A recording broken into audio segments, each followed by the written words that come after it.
speakers with us.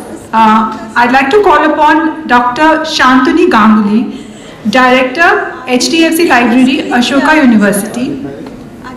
Dr. Shantanu Ganguly is a senior knowledge management professional. He holds 26 years of experience in managing library and knowledge center of repute institutions such as TERI, IIM Lucknow and Delhi University.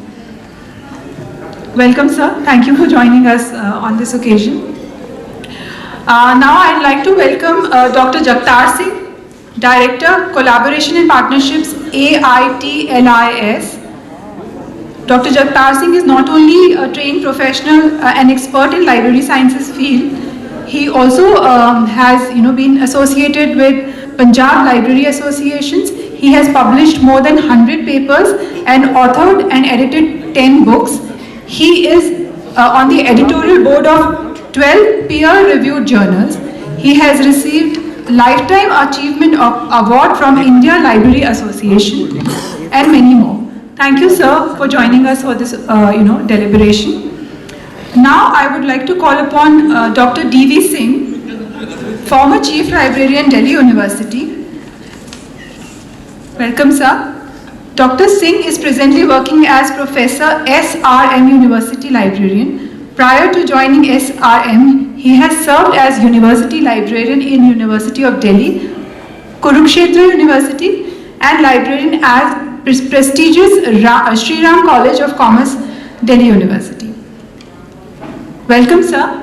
Sir has published around 19 research papers on various subjects relating to digitization, automation, IT, multimedia application, management and transformational leadership in libraries. Sir, we have a lot to learn from you, so thank you for joining us for today. Next, I would like to invite Dr. P.R. Goswami, who's not only an expert in this field, but also a very honorary advisory board member of Read India. Dr. Goswami is a trained professional library professional based in Delhi. He has more than 40 years of experience. His immediate past employment was Director, Library and Information at Indira Gandhi National Center for Arts, New Delhi. He was also Director, Libraries and Central Secretariat Library in the Ministry of Culture, Government of India. Thank you, sir, for continuing to guide us and nurture our libraries. Sir has also undertaken a study deep down in our libraries recently in Read Libraries. So we have a lot to hear from him how our libraries are transforming the education SDG on ground. Thank you, sir, for joining us. We have Dr. Rangashri Kishore, who's Regional Director of Read India. As ma'am said, that there is no library probably, which she's not part of, or the association she's not part of. So we are so blessed to have you, ma'am, as our not only, partner on this journey, but also to join us today. She's come specially for this from very far off, from Bangalore. She has she's flown in today. So thank you, ma'am, for joining us.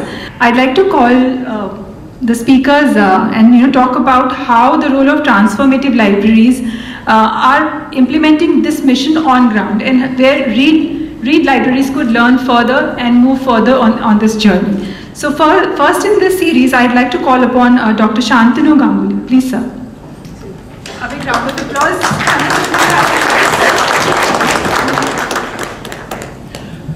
Good afternoon, everyone. First of all, I would like to thank Geeta for inviting me to share my experiences with all of you. Thank you very much, Geeta. I think since morning I learned a lot. I don't know what is the acronym stands for Read word, and I did it myself. R stands for resilience, E stands for enlightenment or engagement, A stands for access to knowledge resources, and D stands for development. That is how the entire Read word stands for. That is what I could coin. After 17 years, we are getting the new name. Thank you, sir. Second thing is that my colleague, Mr. Vibhuti Nath Jha, Vibhuti, can you please stand up? My colleague, Mr. Vibhuti Nath Jha, is there. In fact, he told me, sir, हमें यहाँ से जब हम जाएंगे तो हमें कुछ करके जाना चाहिए. I said, क्या करेंगे, अभी तो हम मेरे हाथ में कुछ भी नहीं है. Just a 1 month back I have taken over Ashoka University में.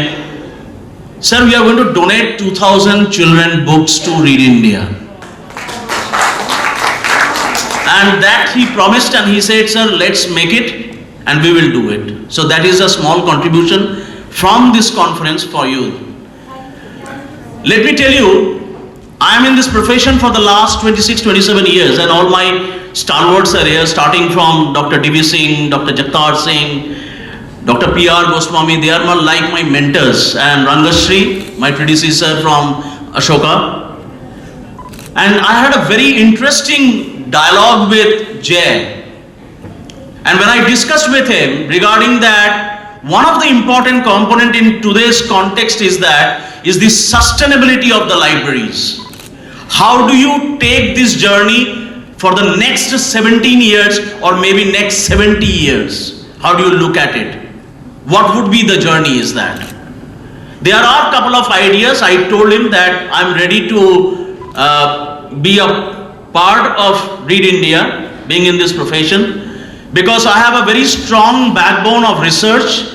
I have completed almost 41 research projects which are funded by the bilateral, multilateral organizations, Department of Biotechnology, DSIR, DST and all, where I have worked on some of the leading projects which is making a marriage between a library information system and sustainable development goals, and reaching out to those sustainable development goals. And that's where basically I come from. Let me give you a very small presentation on this. Well, this is a beautiful quote from Alvin Toffler, Future Shock.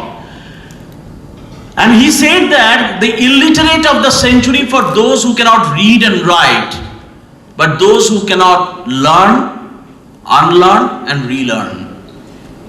And let me tell you, all my friends here, today I have proved this and I have learned a lot from this entire session. This is a very common, platform.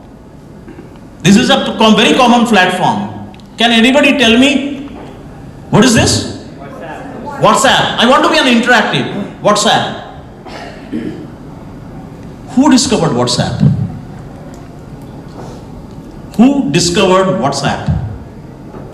That's my question is.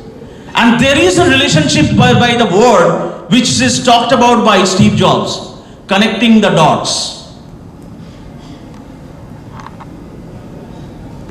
These two guys, I don't know how many of you know, Ian Coombe and Brian Acton came out of once again a Stanford University, sitting in a garage and developed the entire model of WhatsApp.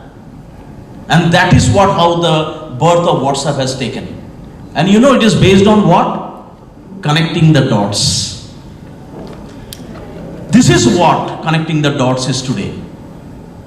It is the content, it is the context, and third is the technology. Content, what do you write? अरे यार ये क्या खड़े होके stage में बात कर रहा है, खाना खाया, सोना है. Somebody must be typing out on that. Context, somebody want to escape this lecture today. And technology is that what is the platform is. Simple thing, but has given birth to the entire information and revolution today. So content, when we look at it, it is a multi-format in today's context. It is textual, it is the figures and the numbers, it is the images, and it is the videos which has come up, and many more formats.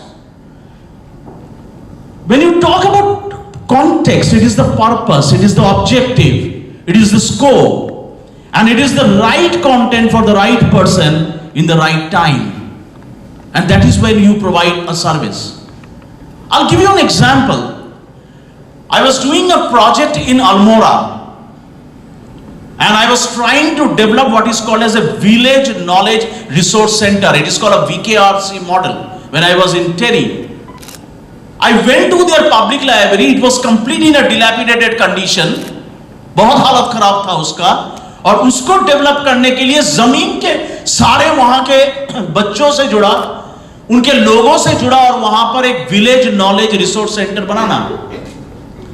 जब वहां पर पहुंचा village knowledge resource centre, तो वहां के गांव के लोग हमको ये कहते हैं, सर हमको आधार कार्ड के लिए अप्लाई करना है, हम कैसे करेंगे बताएंगे हमको? हम अपना पैन कार्ड के लिए अप्लाई करना चाहते हैं, हम अपना सब्सिडी में गेहूं लेना चाहते हैं, कहां जाएंगे, कौन सी स्कीम को अवेल करेंगे, गवर्नमेंट कैसे बताएगा हमको? फिर मैंने उनको बोला कि यस, ये नॉलेज रिसोर्स सेंटर सिर्फ किताबें नहीं देगा, ये यहां के लोगों को एजुकेट करेगा। वो education empowerment is necessary.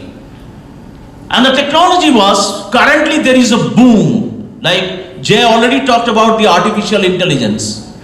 It is in a very big way, it is coming up. I was reading and there is something called as frugal innovation, which is currently social and frugal innovation is one of the big thing. In fact, in one of my event, Geeta was also one of the speakers.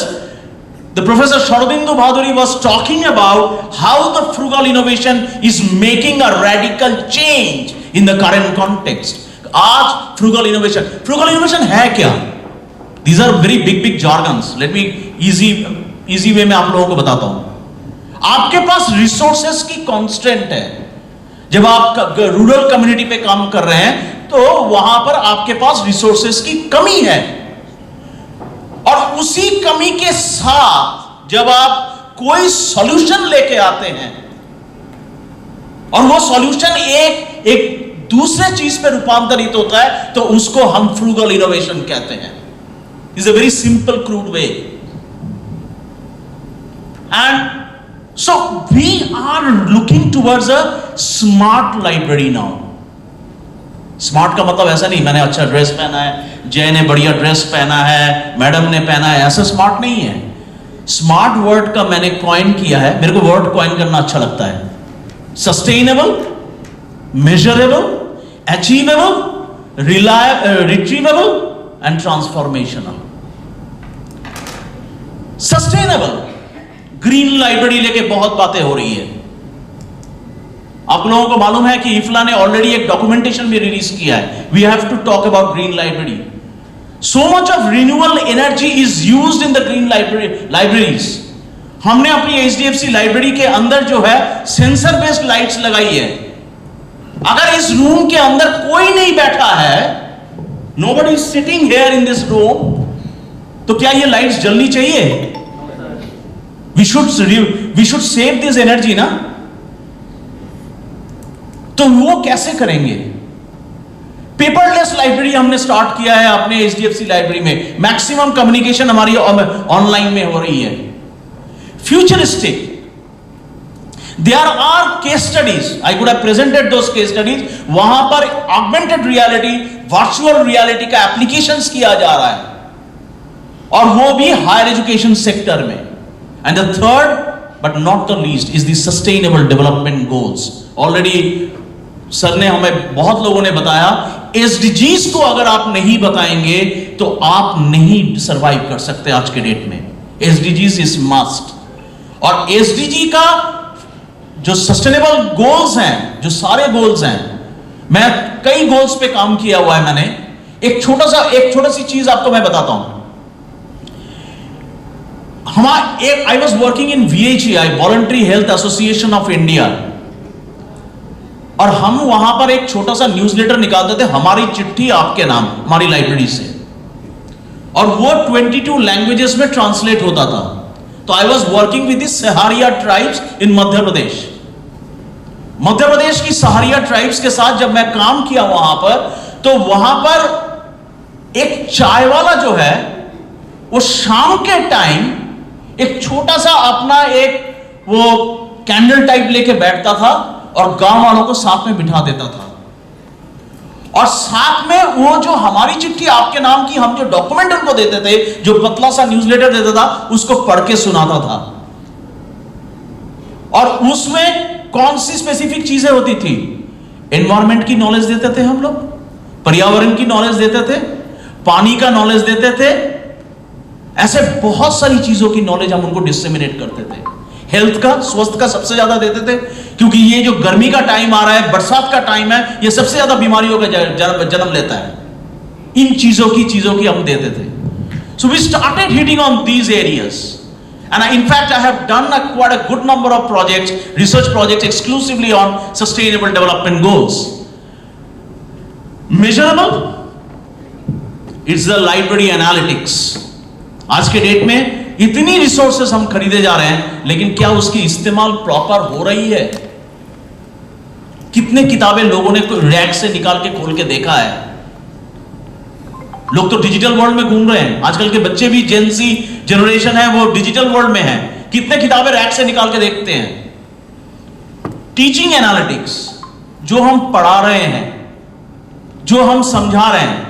मैं आप लोगों के लिए कहना चाहूंगा, read India Jay K, Jay is a founder trustee, Geeta ma'am है, ma'am please I would be happy to help you out as an external advisor, कि अगर आप कोई ऑनलाइन में लाइब्रेरी साइंस के बच्चों का कोर्स करवाना चाहते हैं, I would be happy to do that.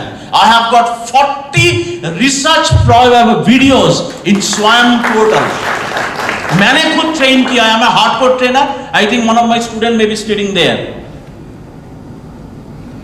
ऐसे कई लोगों को किया है, और आज जब हम लोगों को कोई लाइब्रेरी इंटर्न्स की जरूरत पड़ती है, I don't find that kind of a person to come and work with me, because there is a gap and we all of us have to minimize that gap. And the last component is sentiment analytics.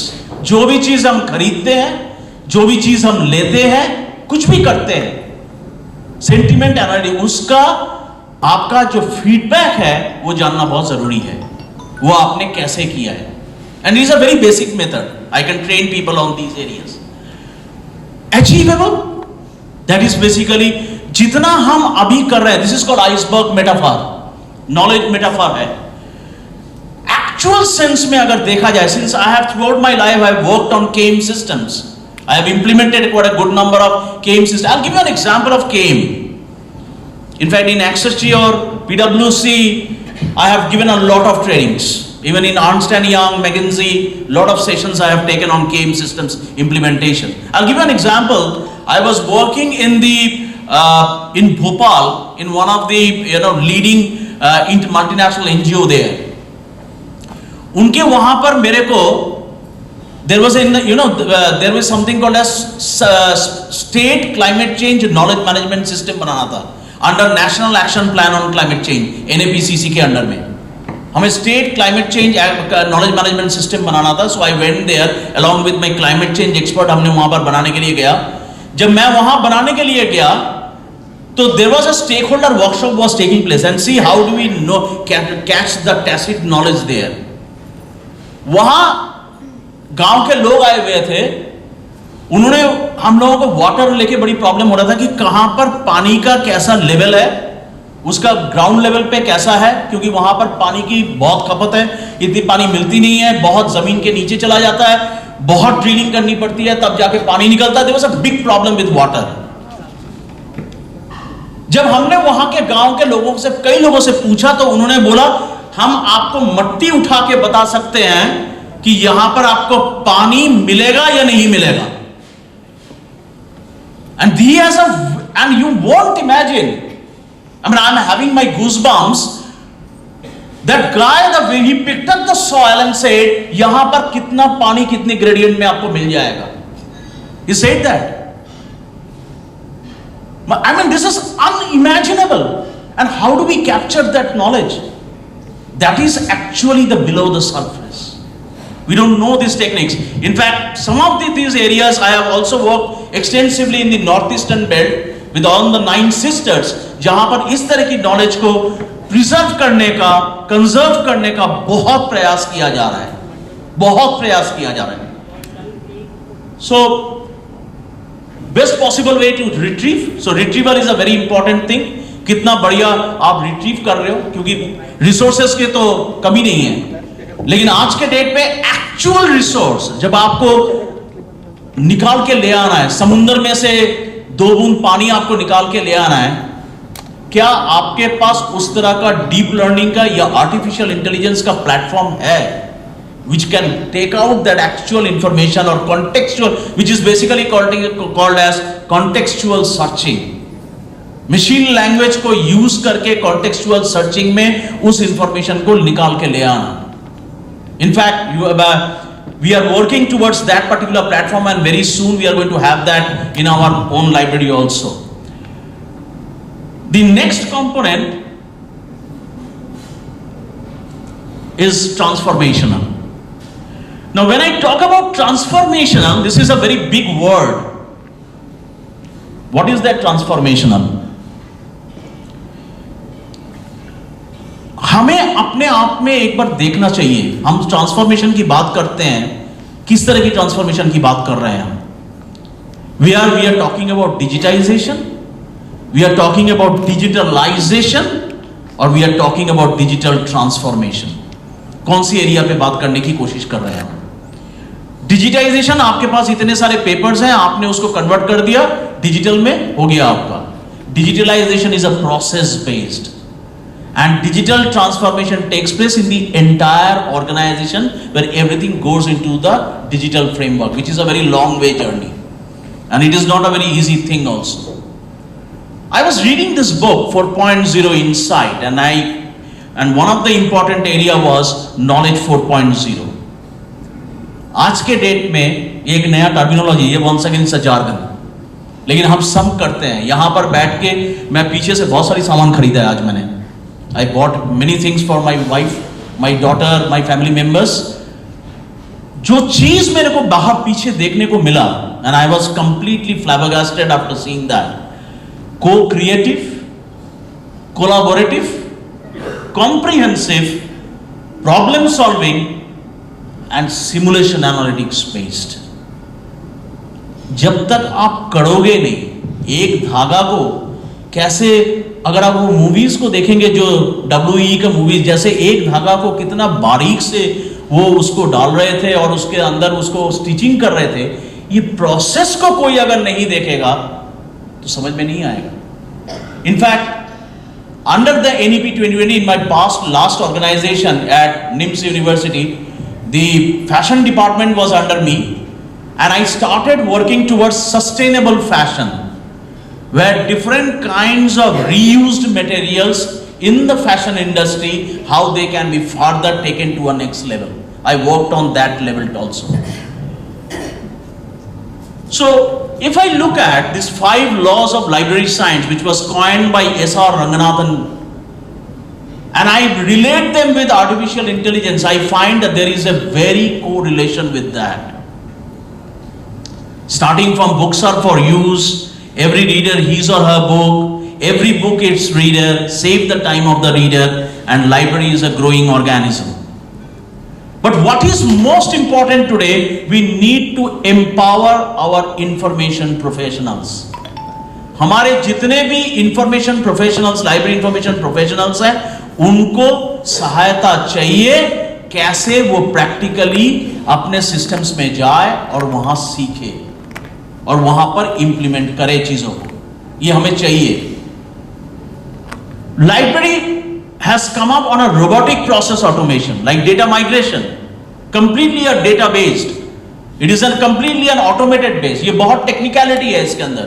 हम लोगों को computer science के साथ मिलकर काम करना पड़ रहा है. हम कंप्यूटर साइंस के एक्सपर्ट नहीं है. Shelf management, forms processing, email marketing, ये सारी चीजें इसके अंदर गई है. जैसे स्मार्ट लाइब्रेरीज की मैंने बात की, इसी तरह patrons will engage on the personal digital assistance. मैं ये जानना चाह रहा हूं, जैसे आप लोग फेसबुक या किसी भी चीज पे या अमेज़न में कभी भी कोई किताब खरीदते हैं, मैं एक किताब को खरीदा तो मेरे नीचे जो है वो 4-5 और किताबों का रिकमेंडेशन दे देता है कि आप इन किताबों को भी ले सकते हैं. How do I mean psychology, how they read our psychology and gives us from our own request that what are the things I should take later, और वो recommendations automatically मेरा usage को बढ़ाना की कोशिश करेगा. I'm working on this with my team on this. User services like chatbots we are going to implement very soon on this. AI applications, And there are many more things. I mean, library analytics में अगर मैं जैसे for example if I want to look at मेरा missing book कहाँ गया, अभी तो rack में था, कोई लेके चला गया, कहाँ गया है? How do I track that? There is a technology which has come up. We are working on towards that also. Like I am a user of a book. मेरे को ये किताब चाहिए. I reserved that book from my own counter. मेरे पास मेरे mobile पे मैंने उसको वो किया. And there is a library GPS system we are trying to implement. फिर accordingly it will through that technology it will take me to that rack and will tell me your book is here so you can get it issued. It's a library GPS system. These kinds of technologies are available, but it is the right time to implement and all. But most of these technologies are international, but what we need is basically an indigenous technologies and all. We need to have an indigenous technologies. Same with information retrievals. I mean, I can keep on going on. These are all AI based things. It takes a lot of time for me to describe. Data analytics has come up in a big way for decision making process. Collaboration and knowledge sharing. आज के date में मैं silos mentality नहीं चलता है knowledge 4.0 में. ये मेरा है. मैं अपने कंप्यूटर में रखूंगा, मैं शेयर नहीं करूंगा. ये नहीं चलेगा. I know how the corporate sector like Accenture and Ernst & Young and how they work. I have seen their work. Even their computers are also through their server. Their laptop is connected to the server. जो भी वो करेंगे वो system पे काम करेंगे और वो सारा कुछ वहां पर कैप्चर होता जा रहा है ऑनलाइन में. So nothing is yours. It is all collaborative. Anybody can have a look at it. I have seen their systems. AI for cataloging and classifications, automatically classified systems have already been, there are several leading universities, international universities, they have already implemented such kind of a thing. We are also trying to look at it on these areas. AI for predictive analysis, मेरा ex professor, वो हमेशा इस तरह की किताबें, इस तरह के resources मांगते हैं. वो आगे जाके भी इस तरह का मांगेंगे. Who does that prediction? So there are predictive modeling has come up on AI based. वो आगे क्या मांगेंगे उसकी एनालिसिस पे हम जा रहे हैं. So there is a lot of potential benefits and there are technological constraints. सबसे बड़ा जो technological constraint, one component is that there is a technological constraint. क्या है कि हर कोई टेक्नोलॉजी नहीं जानता. That is the biggest thing. So for that, what is the solution?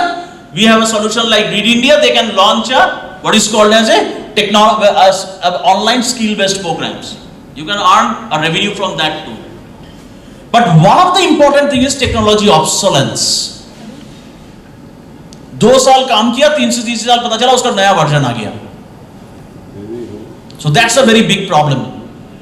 So technological constraints and there is a privacy issues are also there. Ethical issues are there. जितना digital होता जा रहा है उतना ज्यादा आपकी ethical issues में questions raise हो रहा है. And digital rights management वगैरह पे भी बहुत ज़्यादा questions raise हो रहा है. Social media is a very big thing. All of you know. You are all there. So there was I just want to end here. There is a IFLA statement on libraries and artificial intelligence. In fact, on just a few weeks, a day back when Geeta was also there, so we organized a open access where IFLA president was there, Vicky McDonald. So what she thing is that the adoption of the artificial intelligence, that is AI and machine learning in private and public spheres is rapidly growing. The policy statement aims to outline the key consideration for the use of these technologies in the library sector and suggest the roles which libraries should strive to take on in a society with a growing AI integration. AI integration is a very, very important thing. So thank you very much. Thanks for your patient listening. Thank you, Dr. Ganguly, for giving a new, abbreviation of Read name, giving us libraries as knowledge hubs, Knowledge 4.0, and also for your generous donation of contribution of books to our valuable library. So thank you. Thank you for sharing your knowledge with us. Now I would like to call upon Dr. P.R. Goswami, sir. Please, sir, share your views. Thank you, Geeta ji, and thank you, Read India, for inviting me to speak about public libraries or library, how it can play the role of a transforming agent. Though my Hindi is not very good, I will try to speak in Hindi also. In between, I will try to speak in English as well as in Hindi, wherever possible. See, my experience of working in libraries and dealing with the people who decide about libraries and dealing with the professors of Delhi University and my own experience, on the basis of all these three, I would try to say something which has not been told by the previous speakers, because I feel whatever has been covered by the eminent speakers like Mr. Bakshi, Kalpana Dasgupta Madam, and Mr. Sandhu and other speakers in the inaugural session, I don't want to repeat it. I will try to speak something new and which may concern, may be related to what the Read India is doing about the public libraries. No doubt it is doing बहुत ही अच्छा काम कर रहे हैं read India, इसमें कोई शक नहीं है. और मैं समझता हूँ जो मैंने इनके मीटिंग्स अटेंड किए हैं पिछले 5 सालों में, कोफोर्स का लाइब्रेरी देखा मैंने, वहाँ इंटरेक्शन हुआ, इनके वर्कर के साथ इंटरेक्शन हुआ, यहाँ सेक्टर 8 में जो इनकी लाइब्रेरी है द्वारका में, उनके साथ भी मेरा इंटरेक्शन हुआ. तो मैं समझता हूँ इनकी अप्रोच तो बहुत ही पॉजिटिव है. अब हम ये समझते हैं as a library worker, as an officer who has managed many libraries, that we should not be satisfied with our work.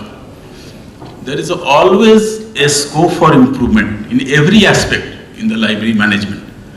हर जगह एक स्कोप तो हमारे लिए है उसको ठीक करने के लिए, और मैं थोड़ा उसमें उसके बारे में बताऊंगा आपको. It is not very well structured sort of speech, पर मैं कोशिश करूंगा कुछ नया बताऊं जो कि पिछले स्पीकर्स ने नहीं बताए. In the process of decision making process regarding the setting up libraries, improving the libraries, documentation of experience is very necessary. आप जिनके साथ डील कर रहे हैं, रीडर्स हो, विजिटर्स हो, उनके साथ जो आपका इंटरेक्शन है उसको डॉक्यूमेंट करना, उसको ठीक से एक्सप्रेस करना, वो बहुत बड़ी इंपॉर्टेंट चीज़ है. और मैं जब दिल्ली स्कूल ऑफ इकोनॉमिक्स के पास काम करता था, फैकल्टी ऑफ मैनेजमेंट स्टडीज़ में, तो दिल्ली स्कूल ऑफ इकोनॉमिक्स आपको पता है it is a very high profile institution. वहाँ एक रजिस्टर हुआ करता था कि जो प्रोफेसर्स या जो रिसर्च स्कॉलर्स जो किताब ढूंढ रहे हैं, उनको जो नहीं मिला है किताब, वो लिखते रहते थे, और जो आंसर नहीं कर सके क्वेश्चन वो भी लिखते हैं. You knew all the ministry's annual report. हमने ये किया, हमने वो किया, all about achievement. Nobody writes about their failures, where they have failed. I think that documentation is very necessary to make an improvement.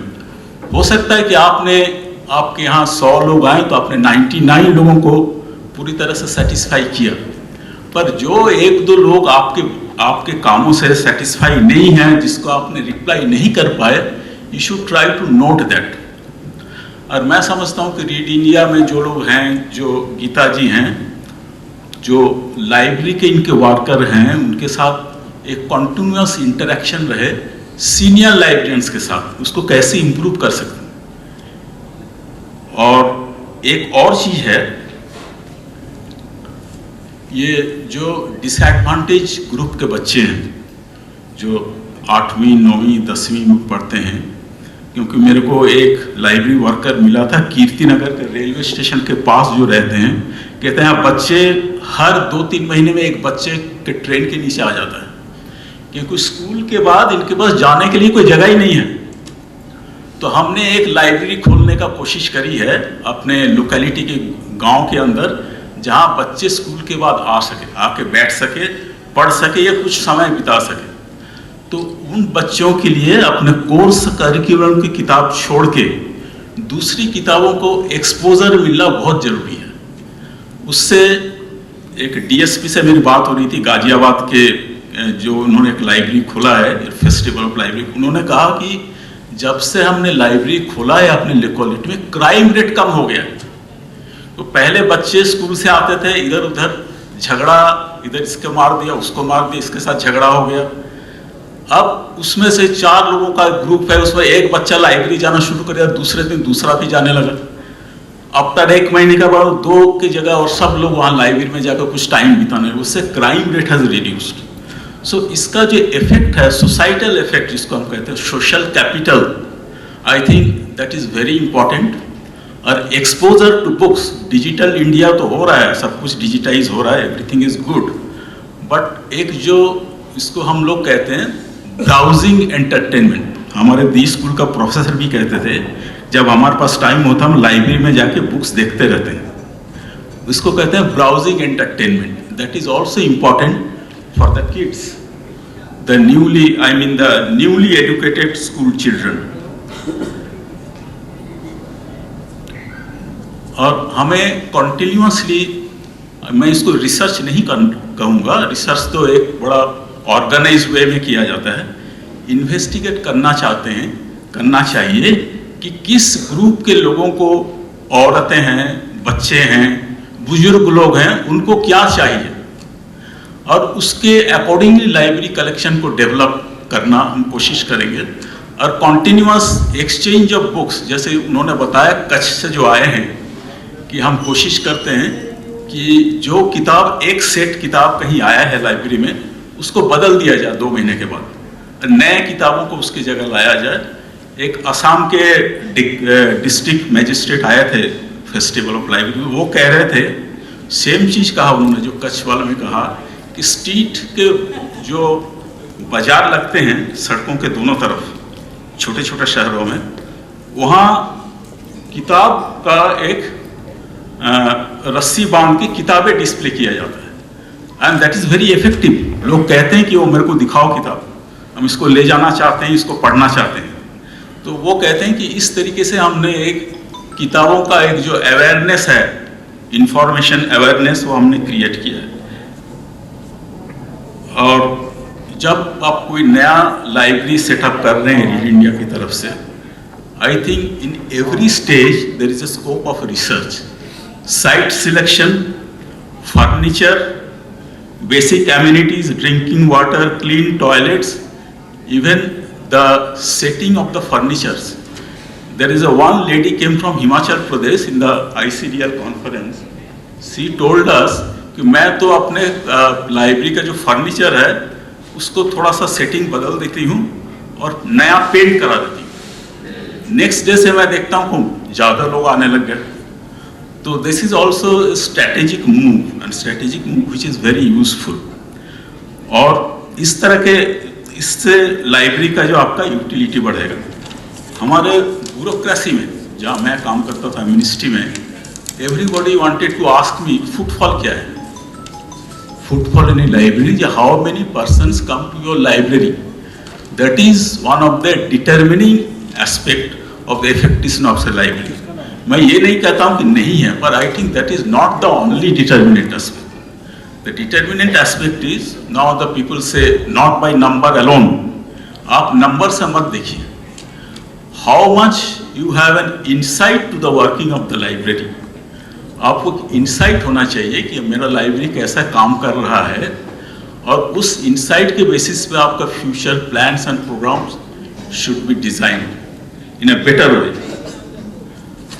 और हमें लाइब्रेरी साइंस में mister Ganguly को पता है, इनको भी पता होगा, रंगश्री को, everybody says we provide information, fine. Village में जाइए, there many Kanyashree, rural employment guarantee scheme, लड़कियों को जो मुफ्त खाना खिलाने का स्कूल में, mid day meal scheme, there many government scheme जिसके बारे में लोगों को पता होना चाहिए। The people say we provide information, but there was a very important research report in multidisciplinary journal World Development. वो कहते हैं कि we have verified in 38 middle income group and developing countries, information alone is not sufficient. How far that information is being exploited by the people to whom we have directed, that is very important.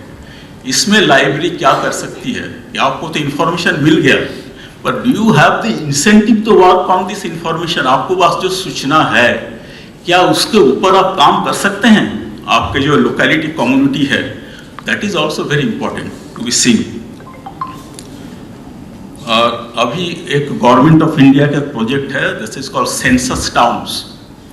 Whenever the census is completed after every 10 years, decennial census, इस साल तो अभी तक शुरू नहीं हुआ, 2021 में होना था, बट ड्यू टू पैंडेमिक अभी तक वो शुरू नहीं हुआ है. कब होगा I don't know, it's still pending. उसके बाद में they prepare a list of the towns which qualify as census towns, and in this census town there are certain basic civic amenities which are for which you have to qualify as a census town. उसमें कुछ indicators है कि 75% of the population should be in the non-agriculture sector. Working in the non-agriculture sector, the population should be 1 lakh, literacy rate should be this much, and I think all the new census towns should have library facilities. If this clause is included in the government's directive and the state government or central government, whatever it is, I think then the library, public library get a boost. And I think if the Read India sends proposal for setting up libraries in the census towns, in the new census towns, that will be accepted by the civic authorities and the government. This is one of my observation. See, there was a survey done by Indian Market Research Bureau when we were evaluating the National Mission on Libraries. So they give us very interesting facts. They told us the people in villages or in towns, on semi-urban blocks, they are not interested to talk about library. In many cases, आप library क्यों नहीं जाते हो? Because why non-use of the library is one of the indicators in that survey. वो कहते हैं हमारे पास time नहीं है. That is not true. I think the main thing is they don't have the necessary, what we call, inclination, interest. उनके पास कोई motivation नहीं है लाइब्रेरी में क्यों जाए. Because the library does not provide the adequate some interesting facility और interesting material और interesting environment, कहते हैं ना एम्बियंस जो अंग्रेजी में कहते हैं, वो वहाँ है ही नहीं तो क्यों जाएंगे लाइब्रेरी में. That's why I think I have prepare a very small report to Read India. I have told your library should be the most interesting building, most attractive building in the entire locality. If you have resources, if you can make it a very attractive building in the entire locality, I think people will come. And they come, they will read, they will see books, they will try to see the front page of the book, the pictorial book, particularly the children. And I think that very time is short, so I will try to finish it in 2-3 minutes. And another thing I would like to say, I have seen in the reports and I have talked to some of the school librarians, the Singapore is the best example of the school education. School education का जो एक exemplary work है, that is done in Singapore.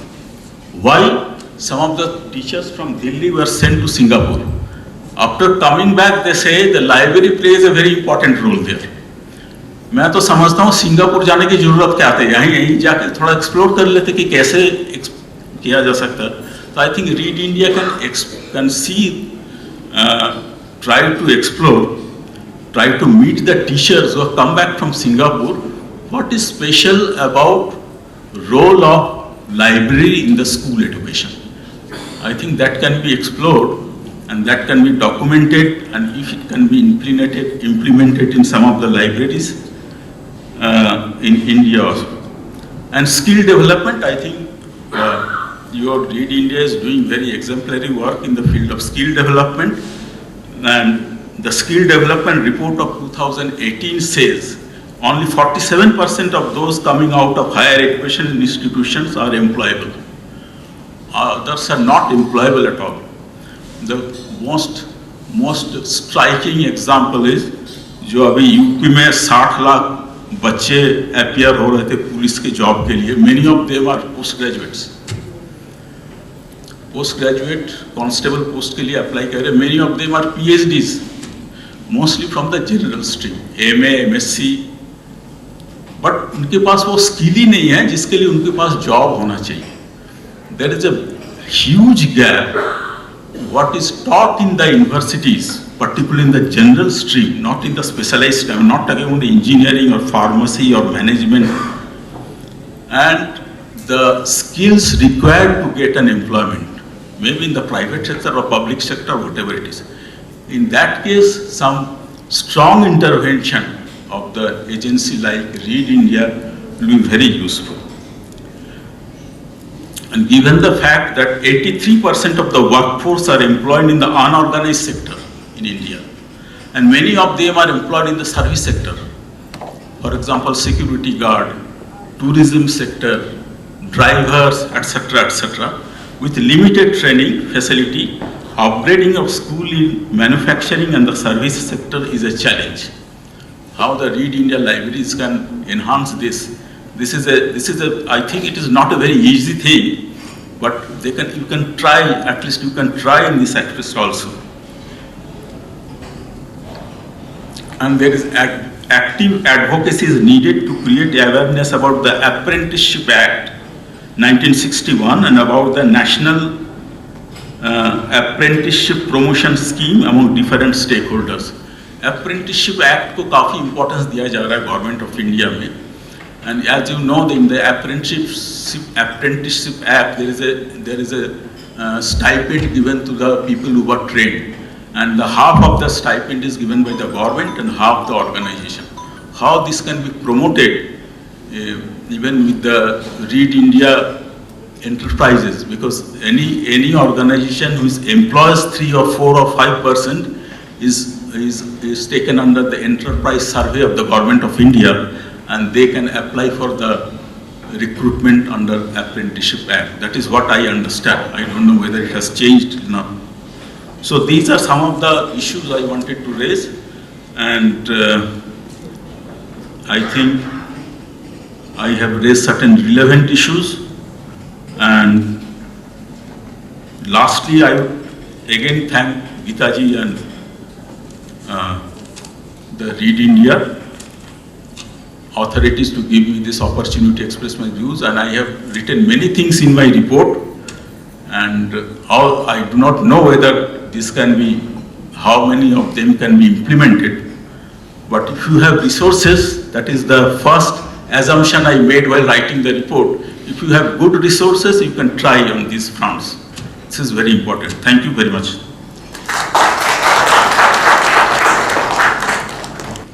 Dr. Goswami, the report that you've just shared, we have had a very detailed discussion amongst our team and our management, and we're taking note of that. And definitely we've had a brainstorming session amongst our team that how the recommendations could be implemented at the library. So thank you for making those suggestions and for highlighting how libraries are playing the role of building social capital. Thank you, sir. Now I would like to invite Dr. Jagtar Singh for his views. Thank you. Come, sir. सूचना के बिना हम कोई भी decision कर ही नहीं सकते, लेकिन ये इंफॉर्मेशन के साथ 2 प्रॉब्लम्स और भी हैं. एक इंफॉर्मेशन ओवरलोड और एक इंफॉर्मेशन स्ट्रेस. अब मतलब सुबह से जितना चल रहा है मेरे को लगता है कि इंफॉर्मेशन ओवरलोड हो रहा है. तो लेकिन मैं पटियाला से चल कर आया हूँ, थोड़ा सा मैं इस इंफॉर्मेशन ओवरलोड में कंट्रीब्यूट तो जरूर करूँगा. तो first of all I am deeply grateful to Read India for providing me this platform to share my 40 years of learning in this profession. तो मैंने अपनी पीपीटी में ये टाइटल, जब मैं पीपीटी बनाने लगा था तो मैंने सोचा क्या टाइटल होना चाहिए. तो फिर मेरे को वो जे रूसो की वो कोटेशन याद आई कि man is born free but found everywhere in chains. तो वो लिमिटेशंस हैं, तो उन लिमिटेशन से लिबरेट कैसे कर सकते हैं हम या रीड इंडिया। तो इसीलिए मैंने अपनी पीपीटी का टाइटल रखा था बियॉन्ड लिमिटेशंस। अभी मैं यहाँ बैठा ही सोच रहा था कि पीपीटी तो फिर कभी प्रेजेंट कर लेंगे, मैं प्रॉब्लम लिमिटेशंस क्या हैं इनइक्वालिटी हमारी सोसाइटी में, उसके बाद मतलब डिस्क्रिशन है, डिस्क्रिमिनेशन है, अनएम्प्लॉयमेंट है, ड्रग एडिक्शन है, डोमेस्टिक वायलेंस है, क्राइम है और माइग्रेशन है। माइग्रेशन के कॉन्टेक्स्ट में एक बात मैं आपसे शेयर करना चाहता हूँ। मैं एक गांव में गया था, वो उस फादर की क्या परसेप्शन थी कि मेरा बेटा मतलब कनाडा चला गया है। तो जब मेरे पास मेरा बेटा आया, मैंने उसको कहा अब तो 4 वक्त इंडिया आएगा, 4 टाइम्स पे इंडिया आएगा। फर्स्ट टाइम जब तेरी शादी होगी, दूसरी दफ़ा जब मेरी डेथ होगी, तीसरी दफ़ा जब तेरी माँ की डेथ होगी, चौथी दफ़ा तो तब आएगा जब तूने ये सारी प्रॉपर्टी डिस्पोज ऑफ करके फाइनली कनाडा या यूएसए में सेटल होना है। तो ये मतलब ये this is happening in our society. हम आर्टिफिशियल इंटेलिजेंस की बात करें, कुछ मर्जी करें, मैं पैराडाइम शिफ्ट की भी आपसे बात करूंगा, कर ही लेता हूं कि मतलब जो मैंने परसीव किया है what is happening. We are moving from libraries to networks, we are moving from printed publications to digital documents, we are moving from ownership to access। पहले हम लाइब्रेरी में बुक खरीदते थे, हमारी प्रॉपर्टी होती थी, we could use। अभी we are buying access to information and knowledge from databases, we are losing the control from timely access to real time access। so ये जो जितनी भी from 9 by 5, पहले हमें लगता था कि 9 बजे लाइफ शुरू होती है और 5 बजे ख़त्म हो जाती है। अभी है 24/7/365 days of the year. You are never alone, you are never lonely. YouTube है, उसको खोल लीजिए, there is a plenty of choice. लेकिन ये बेनिफिट जा कहाँ रहा है? ये जा रहा है elite individuals, elite institutions, elite Nations के पास। कितनी ऑर्गेनाइजेशंस हैं रीड इंडिया की तरह जो ग्राउंड जीरो की तरफ जिसका रुख है, वहां जाकर वो एम्पावर करने की कोशिश कर रहे हैं उन हैव नॉट्स को। किताबें पढ़कर बोलना मतलब टेक्नोलॉजी की बातें करना, where is the stability in the technology. ये फोन मैं ले लेता हूँ, 3 साल के बाद मेरे को नया फोन खरीदना पड़ता है। लेकिन मैं एक किताब मतलब ले लेता हूँ साहिर लुधियानवी की, जहाँ मतलब किसी की भी, या टी.एस. एलियट। अभी मेरे को यहाँ ध्यान आ रहा था कि टी.एस. एलियट ने कहा दी जरानशन में, where is the life we have lost in living. वहीं पे मेरा ब्रेक लग गया कि जो टी.एस. एलियट इसमें क्या कह रहा है, where is the life we have lost in living. हम अपनी एडी के द्वाले मतलब पूरे जोर से चक्कर लगा रहे हैं लेकिन पहुंच कहीं भी नहीं रहे। मैं ये कहना चाहता हूं कि material success without a strong value system does not mean anything। ये टेक्नोलॉजी आपको ठीक है, टेक्नोलॉजी की बिगेस्ट कंट्रीब्यूशन मेरे को क्या लगती है कि it has given the death blow to the traditional constraints of space and time. अब हम कनेक्टेड हैं, लेकिन उस कनेक्टिविटी, उस टेक्नोलॉजी से हम कर क्या रहे हैं? ये इंपॉर्टेंट नहीं है कि आई रीड, इंपॉर्टेंट है व्हाट आई रीड। ये इंपॉर्टेंट नहीं है कि I listen to music, important ये है कि व्हाट आई लिसन। मैं क्या देख रहा हूँ, मैं क्या रिफ्लेक्ट कर रहा हूँ। मैं गीता जी से बात कर रहा था कि जितनी भी ये शिफ्ट हो रही है, जो चेंज हो रही है, आप जितनी मर्जी टेक्नोलॉजी की बात करो, ना तो बुक ना library, it refuses to recline into the oblivion.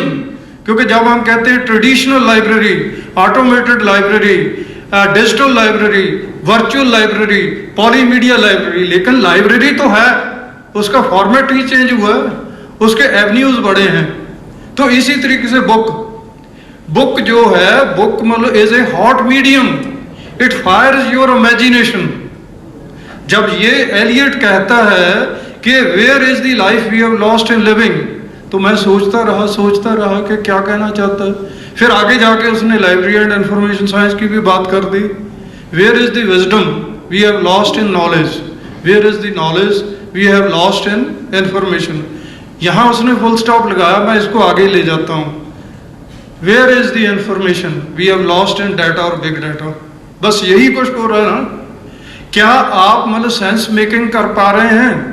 जब कैपेसिटी बिल्डिंग की बात करते हैं तो मतलब क्या हम अपने मतलब जो लर्नर्स हैं उनको ये सिखा पा रहे हैं कि वो डाटा को मतलब कैसे इंफॉर्मेशन में कन्वर्ट करेगा, कैसे इंफॉर्मेशन को विजडम में कन्वर्ट करेगा? हमें तो यही नहीं पता कॉमन सेंस और विजडम में क्या फर्क है, और हम साइंस की बातें कर रहे हैं। Science is simply A by product of common sense. लेकिन वैल्यू सिस्टम नहीं है।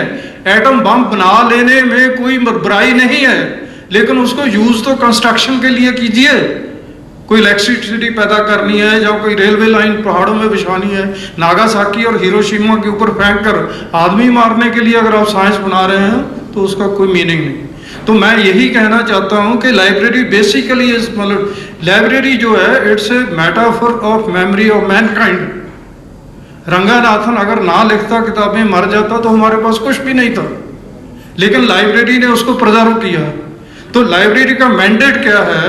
To preserve the past, to serve the present and to build future, sustainable future of nations, communities and society. ये library का function है। तो मैंने मतलब इसको रिड्यूस किया है, इसका मतलब थीसिस बनाया है। Library basically is two things. First, it is a silent place for reading and reflection. Second, it's a local gateway for words, knowledge and information. तो अब मतलब हम कहते हैं कि रीडिंग कम हो रही, रीडिंग क्यों करनी चाहिए? कोई रीडिंग का बेनिफिट क्या? Pleasures of reading. मैं कहता हूं बीइंग, आपके पोटेंशियल को सबसे बड़ा चैलेंज है टू बी। विलियम शेक्सपियर ने मतलब ये कह दिया था 16th सेंचुरी में, टू बी और not to be, that's the real issue. मेरे लिए ये है कि to be a good teacher और not to be a good teacher, to be a good speaker और not to be a good speaker, to be a good husband और to be a bad husband, to be a good father और bad father. To be और not to be is the real issue. Read India is doing it at the grass root level. उनको liberate करने की कोशिश कर रहा है, जो मतलब उसमें फोकस चिल्ड्रन के ऊपर है, यूथ के ऊपर है, विमेन के ऊपर है।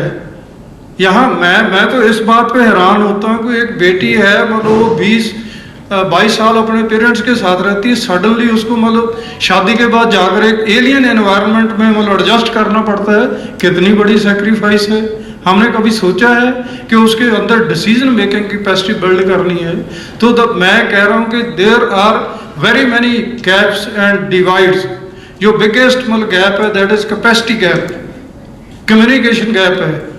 मतलब अभी मतलब जनरेशन गैप आ रहा है, उसमें कम्युनिकेशन है। वो जो ग्रैंडफादर है, फादर और ग्रैंडसन है, उसमें कोई कम्युनिकेशन नहीं है। हमारा एलीट इंस्टीट्यूशंस का नॉन एलीट इंस्टीट्यूशन के साथ कोई कम्युनिकेशन नहीं है। अब वैल्यूज का ही क्वेश्चन है ना।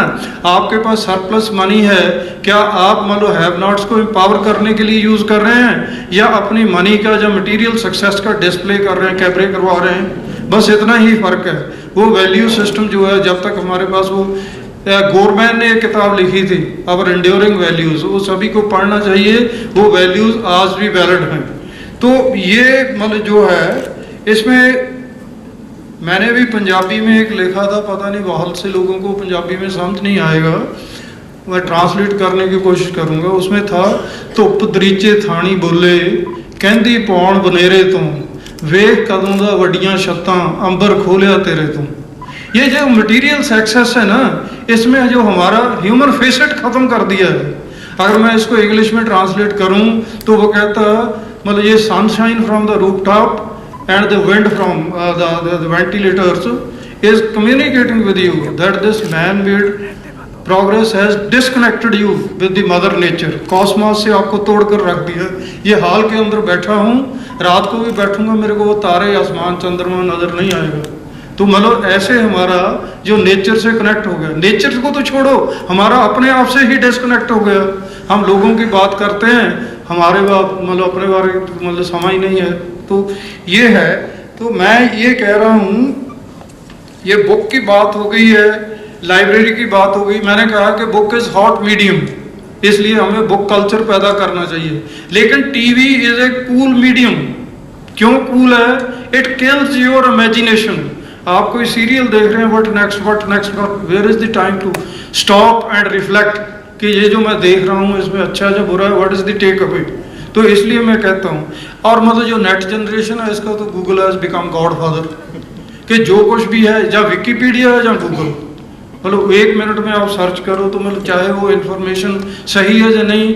अब गूगल मैप्स में कहेंगे तो वो कहेंगे कि पता नहीं Arunachal Pradesh is part of this China, तो can you trust that information? ये भी तो कैपेसिटी इवैल्यूएशन ऑफ इन्फॉर्मेशन। तो गैप्स एंड डिवाइड्स में मैं मतलब ये कह रहा हूँ, 2 गैप्स की तो मैंने बात की है। कैपेसिटी गैप, तो वो उसके ऊपर तो रीड इंडिया फोकस कर रहा है, to build capacity and to enhance capacity of the rural. और कम्युनिकेशन गैप, मतलब ये मैं मतलब ये कहता हूँ कि हमारे पास मेरे ख्याल India is the first country, यहाँ नेशनल नॉलेज कमीशन बना, यहाँ नेशनल मिशन ऑन लाइब्रेरी है, हमारे पास राजा राम मोहन राय लाइब्रेरी फाउंडेशन है, लेकिन उसका इम्पैक्ट कहाँ है? जैसे मतलब संधू साहब ने कहा था कि मतलब रीड का इम्पैक्ट है 6 लाख लोगों के ऊपर, लेकिन ये जो हमारी एजेंसीज हैं इनका रूरल कम्युनिटी में इम्पैक्ट फैक्टर कितना है, कितना बेनिफिट हो रहा है? तो वो जो कम्युनिकेशन डिस्कनेक्ट है ना, इसको एड्रेस करने की ज़रूरत है। तो मैं मतलब अब ज़्यादा टाइम नहीं लूँगा, क्योंकि मैं पहले ही फील कर रहा हूँ कि स्किल डेवलपमेंट के ऊपर मतलब हमें फोकस करना पड़ेगा। तो वे आउट में मैं कह रहा हूँ कि ये मतलब ठीक है, मतलब हम अपने दीवार के साथ पीठ लगाकर लगे हुए हैं, रीड इंडिया लगा हुआ है कम्युनिटी को एम्पावर करने के लिए, लेकिन ऐसे मतलब कितनी देर चलेगा? हमारे पास नेशनल और मतलब स्टेट लेवल पर कमिटमेंट होनी चाहिए in the form of library legislation. 1948 में मतलब ये तमिलनाडु में लाइब्रेरी लेजिस्लेशन हो गई थी, इतने साल हो गए सारे इंडिया या यूनियन टेरिटरी में। तो लाइब्रेरी लेजिस्लेशन का मतलब क्या है? Financial commitment. अब कितनी देर हम एनजीओज के पास, कारपोरेट सेक्टर के पास जाकर पैसा मांगेंगे? ये गवर्नमेंट की कमिटमेंट। जब वो मेरे से 34% टैक्स ले रही है सेस लगाकर, तो ये मेरी मतलब कम्युनिटी को फैसिलिटी क्यों नहीं दे सकती? ये वोट पॉलिटिक्स कब तक चलेगा कि ये मतलब लाइब्रेरियों का मतलब वोट्स का इतना मैटर नहीं करता है, वो फ्रीबीज देकर आप मतलब करो। तो ये लाइब्रेरी लेजिस्लेशन से कमिटमेंट होनी चाहिए, तभी जाके ये नेटवर्क ऑफ लाइब्रेरीज होगा, और तभी जाकर कम्युनिटी के लिए वो लाइब्रेरी एक साइलेंट प्लेस फॉर रिफ्लेक्शन और local gateway for knowledge and information बनेगी। दूसरा मेरे को लगता है कि मतलब ये कोलैबोरेशन एंड पार्टनरशिप। मैं मतलब इस प्लेटफॉर्म से रीड इंडिया को रिक्वेस्ट करता हूँ कि पंजाब में जो हमारे एनजीओज ने लाइब्रेरीज खोली हुई हैं, या पंचायत लाइब्रेरीज हैं, या और वॉलंटियर्स ने किए हैं, मैं आपसे मतलब मैं प्रॉमिस करता हूँ कि I will connect read India with them. उनके साथ नेटवर्किंग एंड पार्टनरशिप होनी चाहिए। रीड इंडिया को जो बाहर वाले मतलब पीपल्स ऑफ इंडियन ओरिजिन हैं या एनआरआईज हैं, उनसे भी कनेक्ट करना चाहिए। आप मेरे साथ जब जाएंगे पंजाब में बताऊंगा लुप्पों और मतलब वहाँ ग्रीन लाइब्रेरी बनाई हुई है, इतना पैसा उन्होंने खर्च किया है, लेकिन वो कब तक यहाँ आकर कर सकते हैं? अगर रीड इंडिया उनसे पार्टनरशिप कर लेता है, उनसे पैसा आएगा।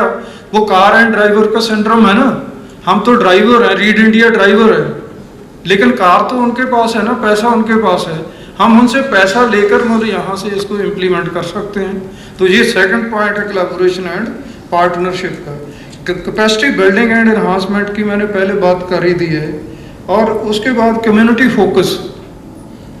मेरे को लगता है यू आर योर फोकस। आपका जो फोकस है, जब मैं आई एम माई फोकस, मेरा फोकस जो है तो वो पहले मैं रीडिंग किताबों की बहुत करता हूँ। आज मेरे को लगता है कि मैं मतलब आई एम ऑन क्लाउड 9, क्योंकि यूट्यूब के ऊपर मेरे पास बहुत चॉइस है। कई दफ़ा मैं वो पाकिस्तानी ड्रामा में आपको कहता है कि बागी ड्रामा है, वहाँ देखना एक वुमेन कैसे स्ट्रगल करती है मतलब उन क्लचेस को मतलब क्लचेस से लिबरेट करने की। जब मैंने पहली एपिसोड देखी तो मेरे से रहा नहीं गया कि जितनी जल्दी मैं 28 एपिसोड्स देख लूँ। इतना मतलब आपके पास अपॉर्चुनिटी है, but where is the affordability? कितने जो रूरल पुअर लोग हैं वो मोबाइल फ़ोन खरीद सकते हैं और मतलब उसका मतलब दे सकते हैं आपका एयरटेल का चार्ज मतलब 400-500 रुपये जो भी है। तो ये मतलब वो पैसा मनी मेक्स द मेयर गो। तो पार्टनरशिप करनी पड़ेगी, कोलैबोरेशन, और देन कम्युनिटी पार्टिसिपेशन। ये जो अभी गुजरात से भाई साहब बोल रहे थे, तो वो कम्युनिटी पार्टिसिपेशन है ना, आप कैसे कन्विंस करो। अपने कल्पना दास गुप्ता जी कह रहे थे मेरे सफ़ेद बालों का भी बेनिफिट हुआ कि लोगों ने कहा कि ये सीनियर हैं तो ये सही ही कह रहे हैं, हमें मिसगाइड नहीं करेंगे। तो मतलब ये सारी बातें हैं। मेरे को आप आजकल लेक्चर मोड ये अच्छी नहीं लगती, मेरे को होता है कि बैठकर टेबल पर टॉक करें, डायलॉग मोड में होना चाहिए। लेकिन there are other people in the queue and I don't want to overload you more with information. I don't want to, because information overload leads to info stress, and stress is the silent killer. Thank you very much. Thank you, Dr. Jagtar Singh. I've heard you, I think, more than 8 to 10 times, and I always wait that what new you would bring on the table to make the room lighter and make us all laugh. So I think the information sharing technique we should all learn from you, that बात कह भी दी जाए और वो समझ में भी आ जाए और दिमाग में भी रह जाए. So thank you for that information. It's certainly not an overload for each one of us sitting over in this room. Next, I would like to call Dr. D.V. Singh, former Chief Librarian, Delhi University, for sharing his views. Welcome, sir. पहले तो धन्यवाद. मेरा topic है जो मुझे बताया गया वो है ट्रांसफॉर्मेटिंग रोल ऑफ द लाइब्रेरीज. एक छोटी सी बात मैं कहूँगा, वो कैसे होता है पता नहीं चलता, लेकिन जैसे हम कई बार कहते हैं कि पानी में आग है, कई लोग एग्री नहीं करते, लेकिन है. पानी को हमने रोका, हमने टरबाइन में डाला, इलेक्ट्रिसिटी जनरेट की, उसका डिस्ट्रीब्यूशन किया, हीटर में लगाया, आग पैदा हो गई. कहाँ थी? पानी में. लेकिन हमने उस चैनल को क्रिएट किया. तो लाइब्रेरी भी ये काम करती है. जिन्होंने एटम बम बनाया था, 2 लोग थे, एक आर्मी के जनरल थे. वैसे तो लोग कहते हैं कि अभी तक नहीं पता एग्जैक्ट कौन जिम्मेदार, बट उन 2 लोगों को माना जाता है, ओपेनहाइमर और वो दोनों ने कहीं लिखा है, मैंने किसी जर्नल में पढ़ा, कि ये गलती हो गई, बट गलती लाइब्रेरी में बैठ के हो गई.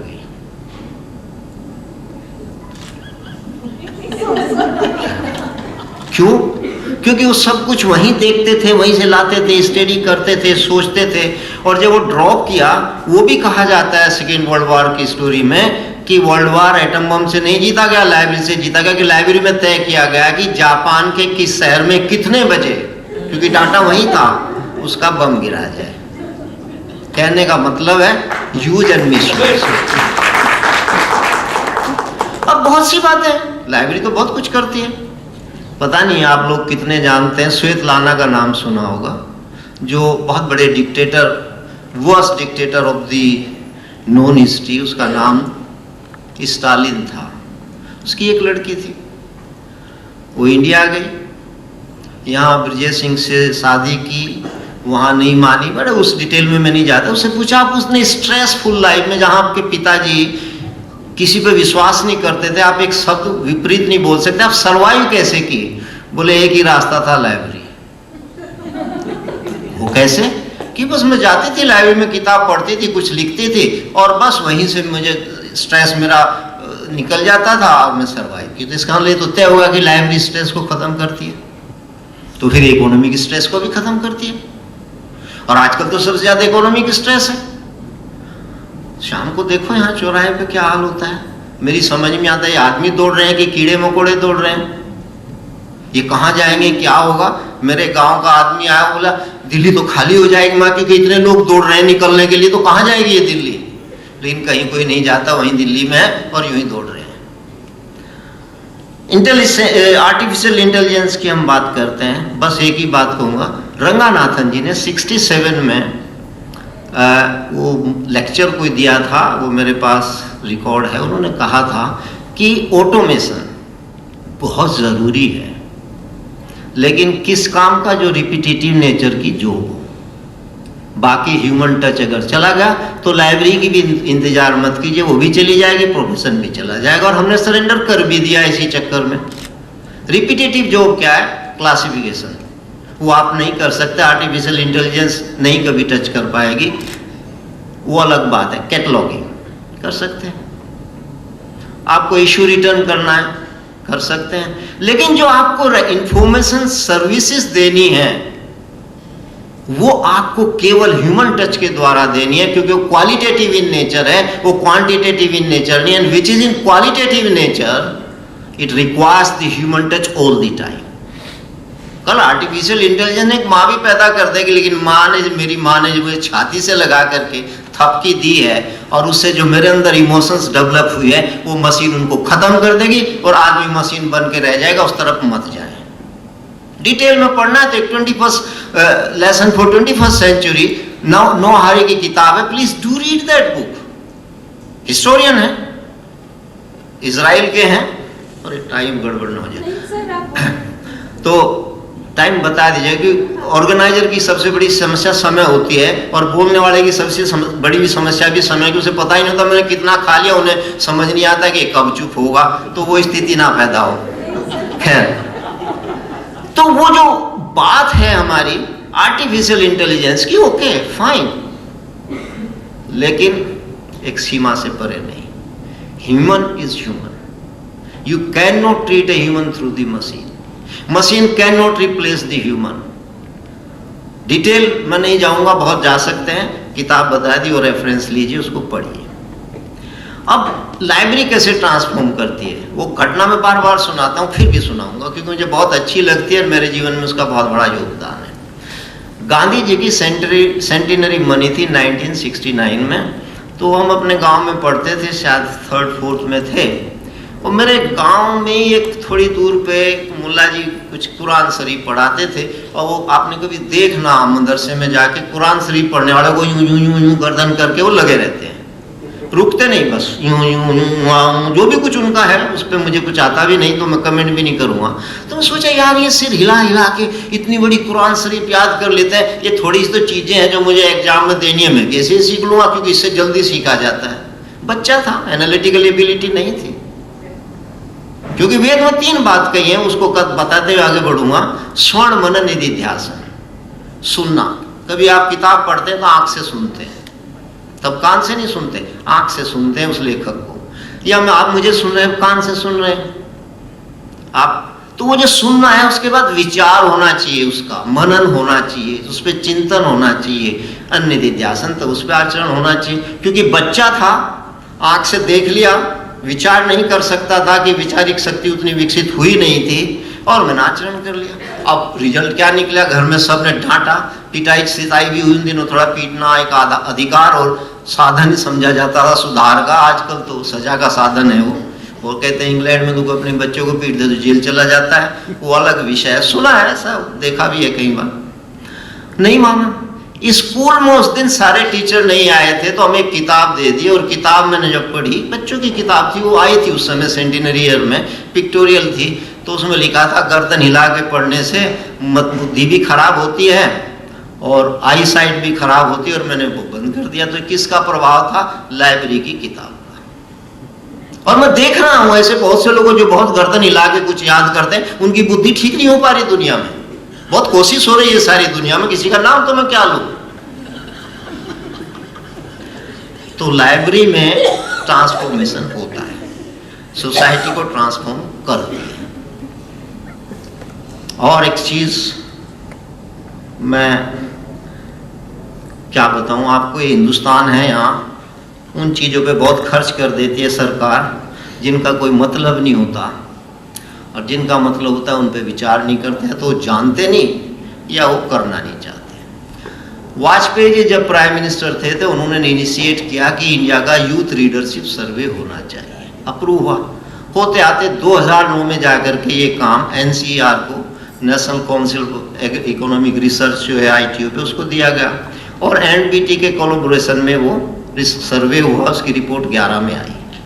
बहुत फैंटास्टिक रिपोर्ट है। अमेरिका में तो अल्टरनेटिव ईयर पर यूथ लीडरशिप सर्वे होता है, यहाँ तो एक ही बार हुआ। उसमें यही जो बात पहले कही गई, किसने कही थी कि जहाँ रीडिंग बढ़ी वहाँ पे क्राइम घटा, उसने यही बात कही है कि जो एरिया डिस्टर्ब थे वहाँ रीडिंग 0 थी, जिन एरिया में रीडिंग अच्छी थी वो एरिया कम डिस्टर्ब थे, और जहाँ पहले से रीडिंग हैबिट्स अच्छी थी वहाँ डिस्टर्बेंसेस कम हुए और सोशल लॉस कम हुआ। ये हमारी इंडिया की रिपोर्ट है, एनबीटी से मिल जाएगी, नेट पे भी पड़ी हुई है। इस पे काम होना चाहिए, सैंपल ही सही। इंडिया बहुत बड़ा है, हम किसी डिस्टर्ब एरिया में थोड़ा सा एक सैंपल कर सकते हैं। कई बार हमारे पास रिसर्च की थीसिस भी आ जाती है, तो पता नहीं क्या क्या लिखा होता, तो हम कहते हैं यार ये क्यों नहीं करते, रीडरशिप सर्वे क्यों नहीं दे देते, information seeking behaviour of the much वाला, information seeking behaviour of the economics, पता नहीं क्या क्या क्या क्या, एक ही चीज रिपीट होती रहती है। मैं ओल्ड वाइन इन न्यू बोतल में क्यों रखते हो, let have the new wine in new बोतल, अर्थात कुछ नए एरिया लेने चाहिए। जो हम बात करते हैं कि भाई हम बहुत ज्यादा ऑटोमेशन की, मैं इसके फेवर में नहीं हूं, अगेंस्ट तो नहीं हूं, बट इसके फेवर में नहीं हूं। अनएम्प्लॉयमेंट के बारे में एक चीज समझ लीजिए, उसकी एक सोशल कॉस्ट होती है। What is that? ये जो आज चेन छीन रही है ना, आप 3 व्हीलर में बैठे महिला का पर्स छीन लिया, क्योंकि उसके पास जेब होती नहीं, उसके कपड़े कुछ इस तरह के हैं, तो सब उसी में होता है, छीन के भाग गए। और जब वो पकड़े जाते हैं वो अच्छे खासे पढ़े लिखे होते हैं, क्योंकि अनएम्प्लॉयड है।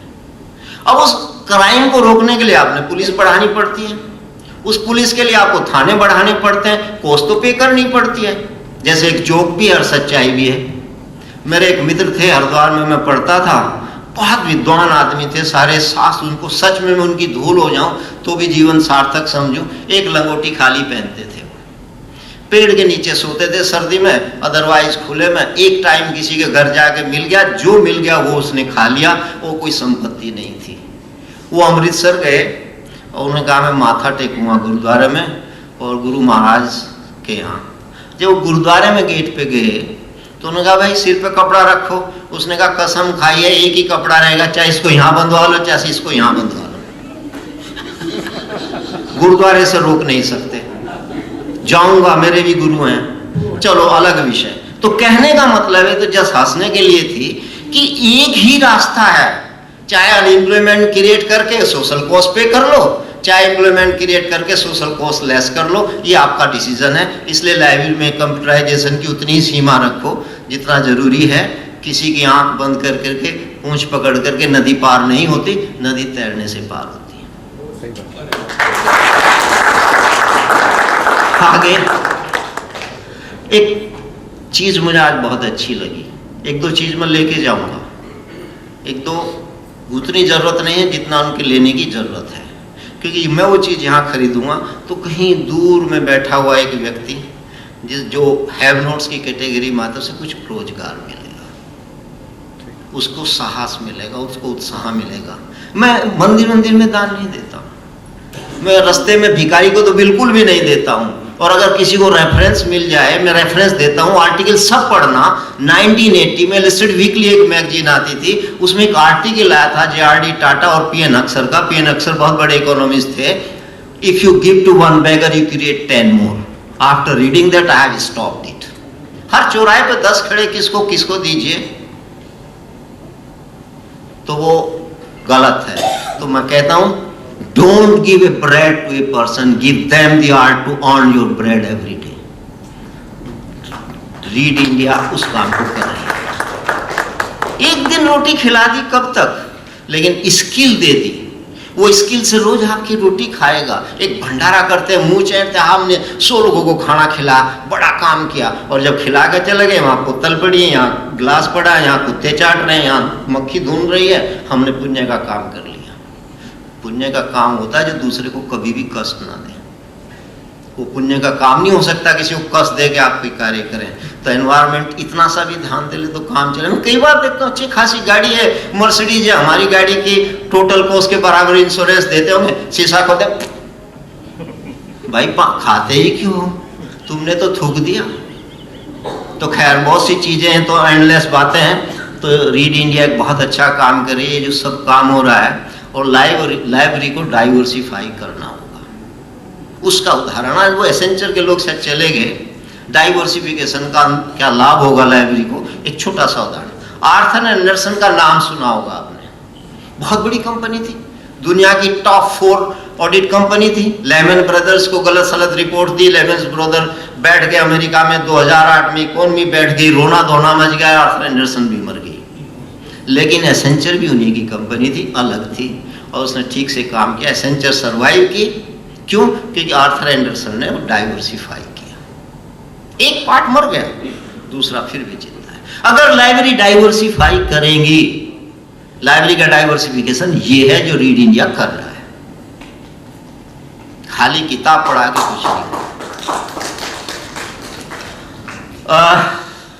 बहुत सारी बातें हुई हैं। एक बहुत बड़ा आदमी है, ma'am time, okay, now I close it, just last है, शुड आई कंटिन्यू और close it? Okay. Alan Grant नाम का एक बहुत बड़ा आदमी है, वर्क लाइफ बैलेंस के ऊपर बहुत बड़ा साइकोलॉजिस्ट है। उसने कहा ये बिगड़ क्यों गया? What is work, what is life, what is balance? उसने ultimately he came back to India. एक छोटा सा उदाहरण सुनाऊंगा, उसी बात को उसने दूसरे तरीके से कहा। आपने कभी देखा बिच्छू किसी को काट ले तो वो क्या होता है? उसका उछलता है, लहर सी चलती। मुझे एक बार काटा हुआ है, बहुत परेशानी होती है, कई बार जीवन भी चला जाता। बंदर देखे हैं आपने कभी?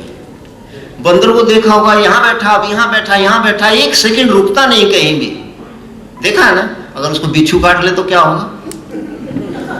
तो हमारा जो मन है बंदर है, इस पे एक्स्ट्रा एम्बिशन का बिच्छू काट गया, इसलिए उछलते फिरते हैं, इसलिए टेंशन है।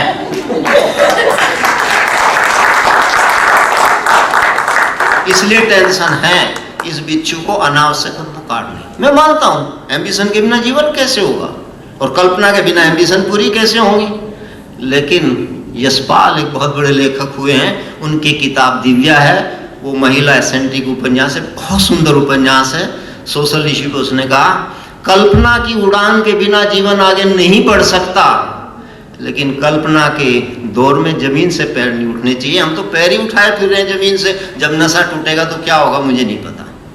अब फिर लोग कहते हैं कि वो तो 10 मंजिल से गिरा था इसलिए मर गया, मैं तो 7 मंजिल से कूदूंगा, बच जाऊंगा कि 3 मंजिल कम हूं, चाहे 10 से कूद लो चाहे 7 से कूद लो, मरना तो पड़ेगा।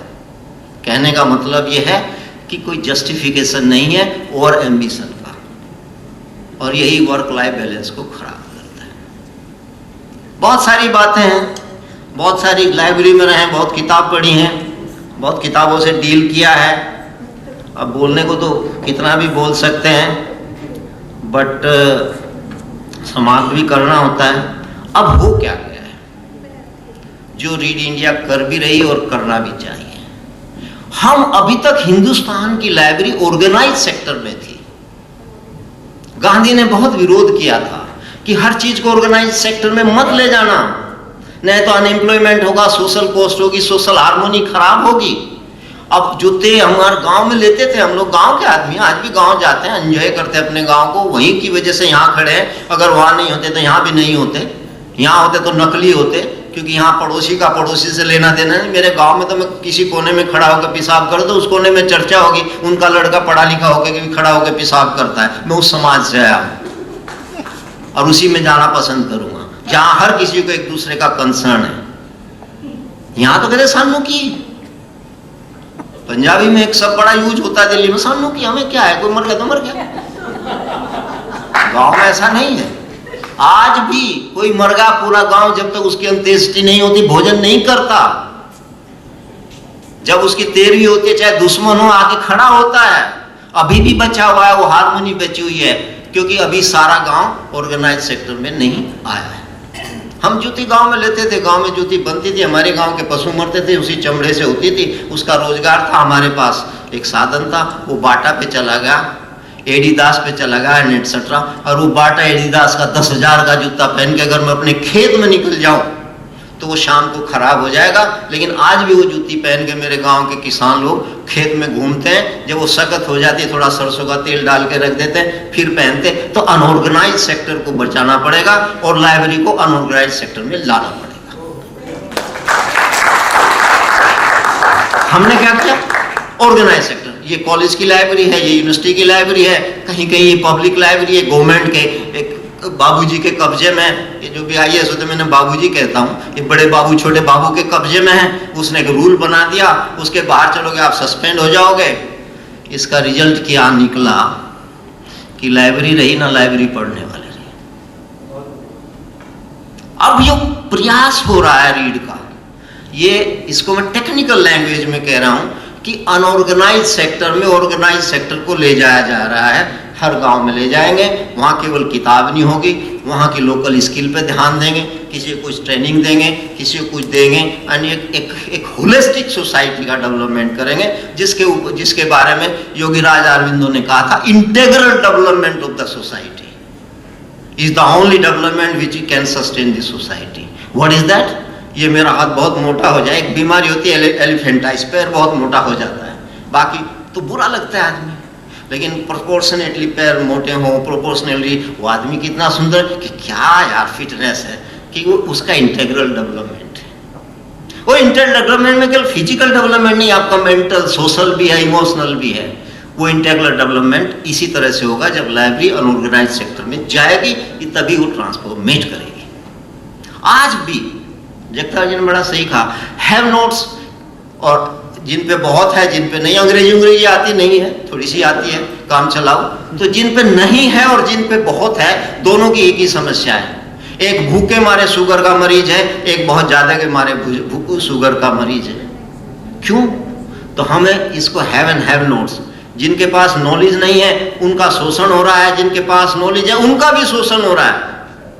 जैसे एक उपनिषद है हमारे यहाँ, ईशोपनिषद, तदे जति तन्ने जति तद्दु, नहीं भूल गया, गलत होगा,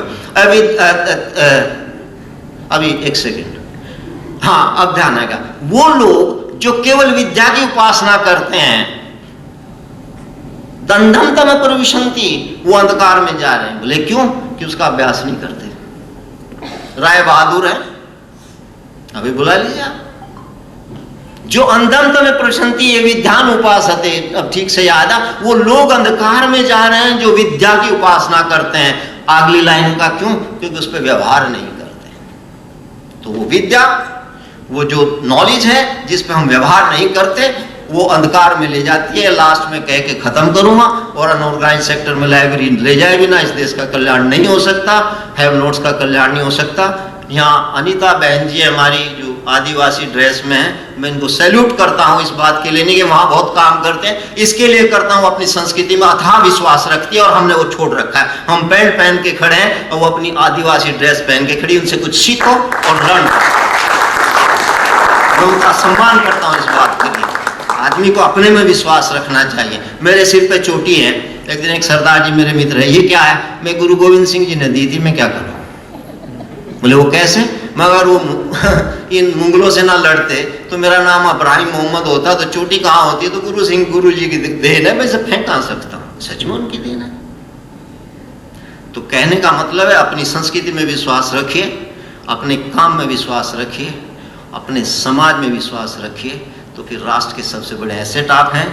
बातें तो बहुत सारी हैं, बहुत करी जा सकती हैं, लेकिन एक बस लास्ट छोटी सी बात है। 88 में मेरे एक दोस्त थे केरल के, अनफॉर्चुनेटली उनकी डेथ हो गई। उन्होंने मुझे एर्नाकुलम में बुलाया, कोचीन। हमने कहा यार यहाँ आदि शंकराचार्य जी, एक वहाँ से 60 किलोमीटर पर अलो एक जगह है, उससे थोड़ी दूर जाएंगे कोई 8-7 किलोमीटर, कार्डी गांव है जहाँ आदि शंकराचार्य जी का जन्म हुआ था। मैं यार थोड़ा ट्रैकिंग करते हैं, गाँव भी देख लेंगे और वहाँ जाएंगे, उधर से गाड़ी। बोले ठीक है चलो। बहुत ध्यान से सुनिएगा, कहानी नहीं है, सच्चाई है। तो जगह जगह लोग बीड़ी बना रहे थे और ग्रुप में बैठे हुए थे। अब पता नहीं वो अभी भी है कि नहीं वो चीज।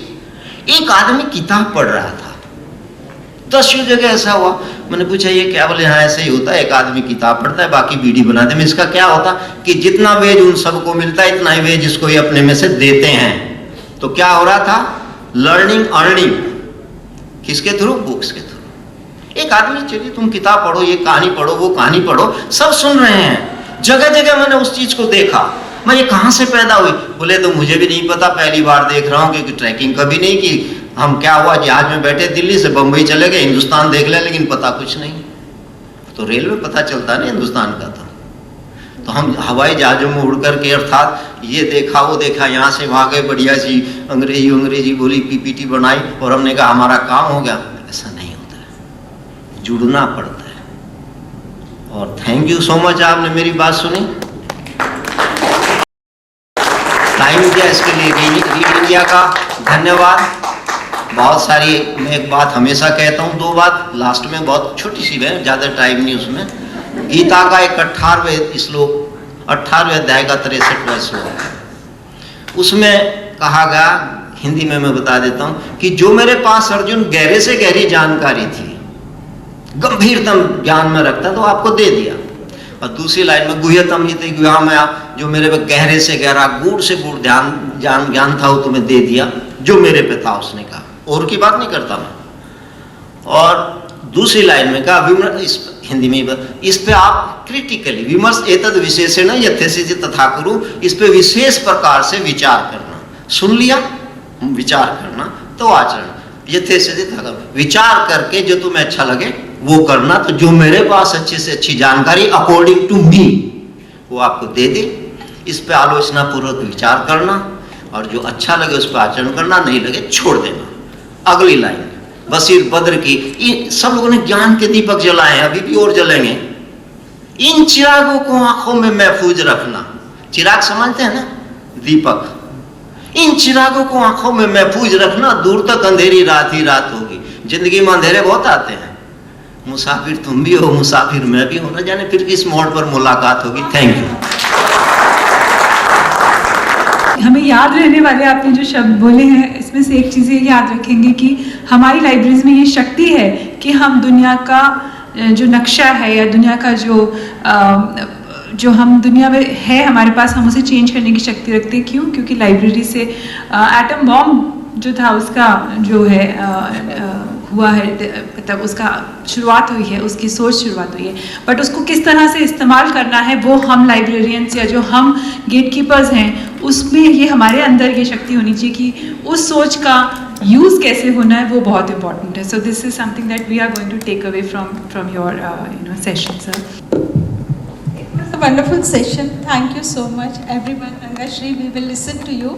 But अभी मैं पिछले हफ्ते हिमाचल में थी, और जब मैं हिमाचल में सुन रही थी, वहाँ पे बड़ू साहिब में बहुत सीनियर लोग हैं जिन्होंने कॉन्फ्रेंस ऑर्गेनाइज करी थी, लाइब्रेरीज विद ग्लोबल सिटीजनशिप। तो उसमें एक बहुत अच्छी बात किसी ने बोली थी, और जो हम उसको बहुत प्रैक्टिकली कर रहे हैं। हम एल्डरली लोगों के साथ हर गांव में मिलते हैं। हमारा एक ग्रुप है वहाँ पे, जहाँ भी जाए पहले हम इकट्ठे करते हैं एल्डर लोगों को, उनसे बात करते हैं, उनका कॉन्फिडेंस जीत के फिर हम आगे बढ़ते हैं। और क्यों हम करते हैं? क्योंकि उनके पास अनलिमिटेड ज्ञान है। वो ज्ञान वो हमारे साथ शेयर करते हैं, और वो ज्ञान हमारे लिए बहुत वैल्यूएबल होता है। और आज इस सेशन में सभी ज्ञानी बैठे हैं जिन्होंने अपना ज्ञान शेयर किया है, और उस कॉन्फ्रेंस में एक बहुत ही लाइटर वे में कहा गया था कि सरकार भी पता नहीं क्या करती है, 50 साल तक तो सिखाती रहती है, फिर 10 साल देती है उसको एक्सपेरिमेंट करने के लिए, और 60 साल के बाद कहती है रिटायर हो जाओ। सो यू पीपल आर ज्ञानीज with us. No question of retirement, no question of senior citizenship, but Gyan is everywhere. With you people, the country is progressing. Thank you, sir. Very true, ma'am. Very true.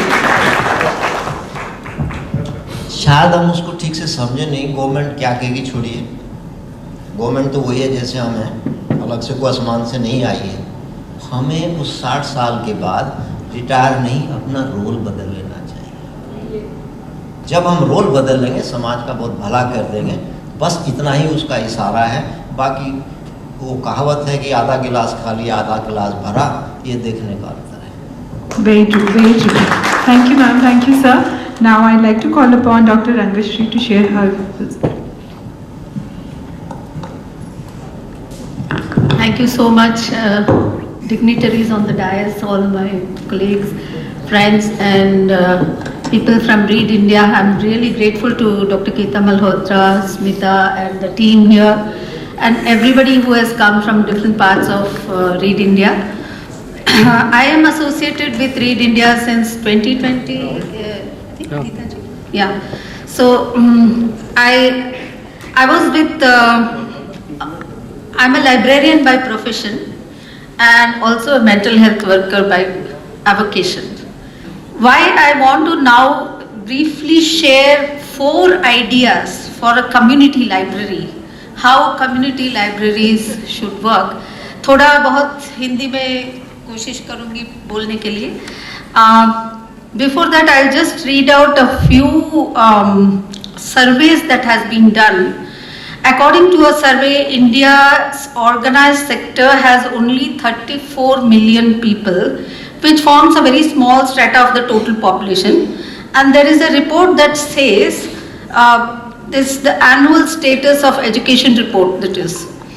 It's more than 50% of the students in 5th standard attending rural schools are not capable of reading a 2nd standard textbook and are not able to solve basic mathematics.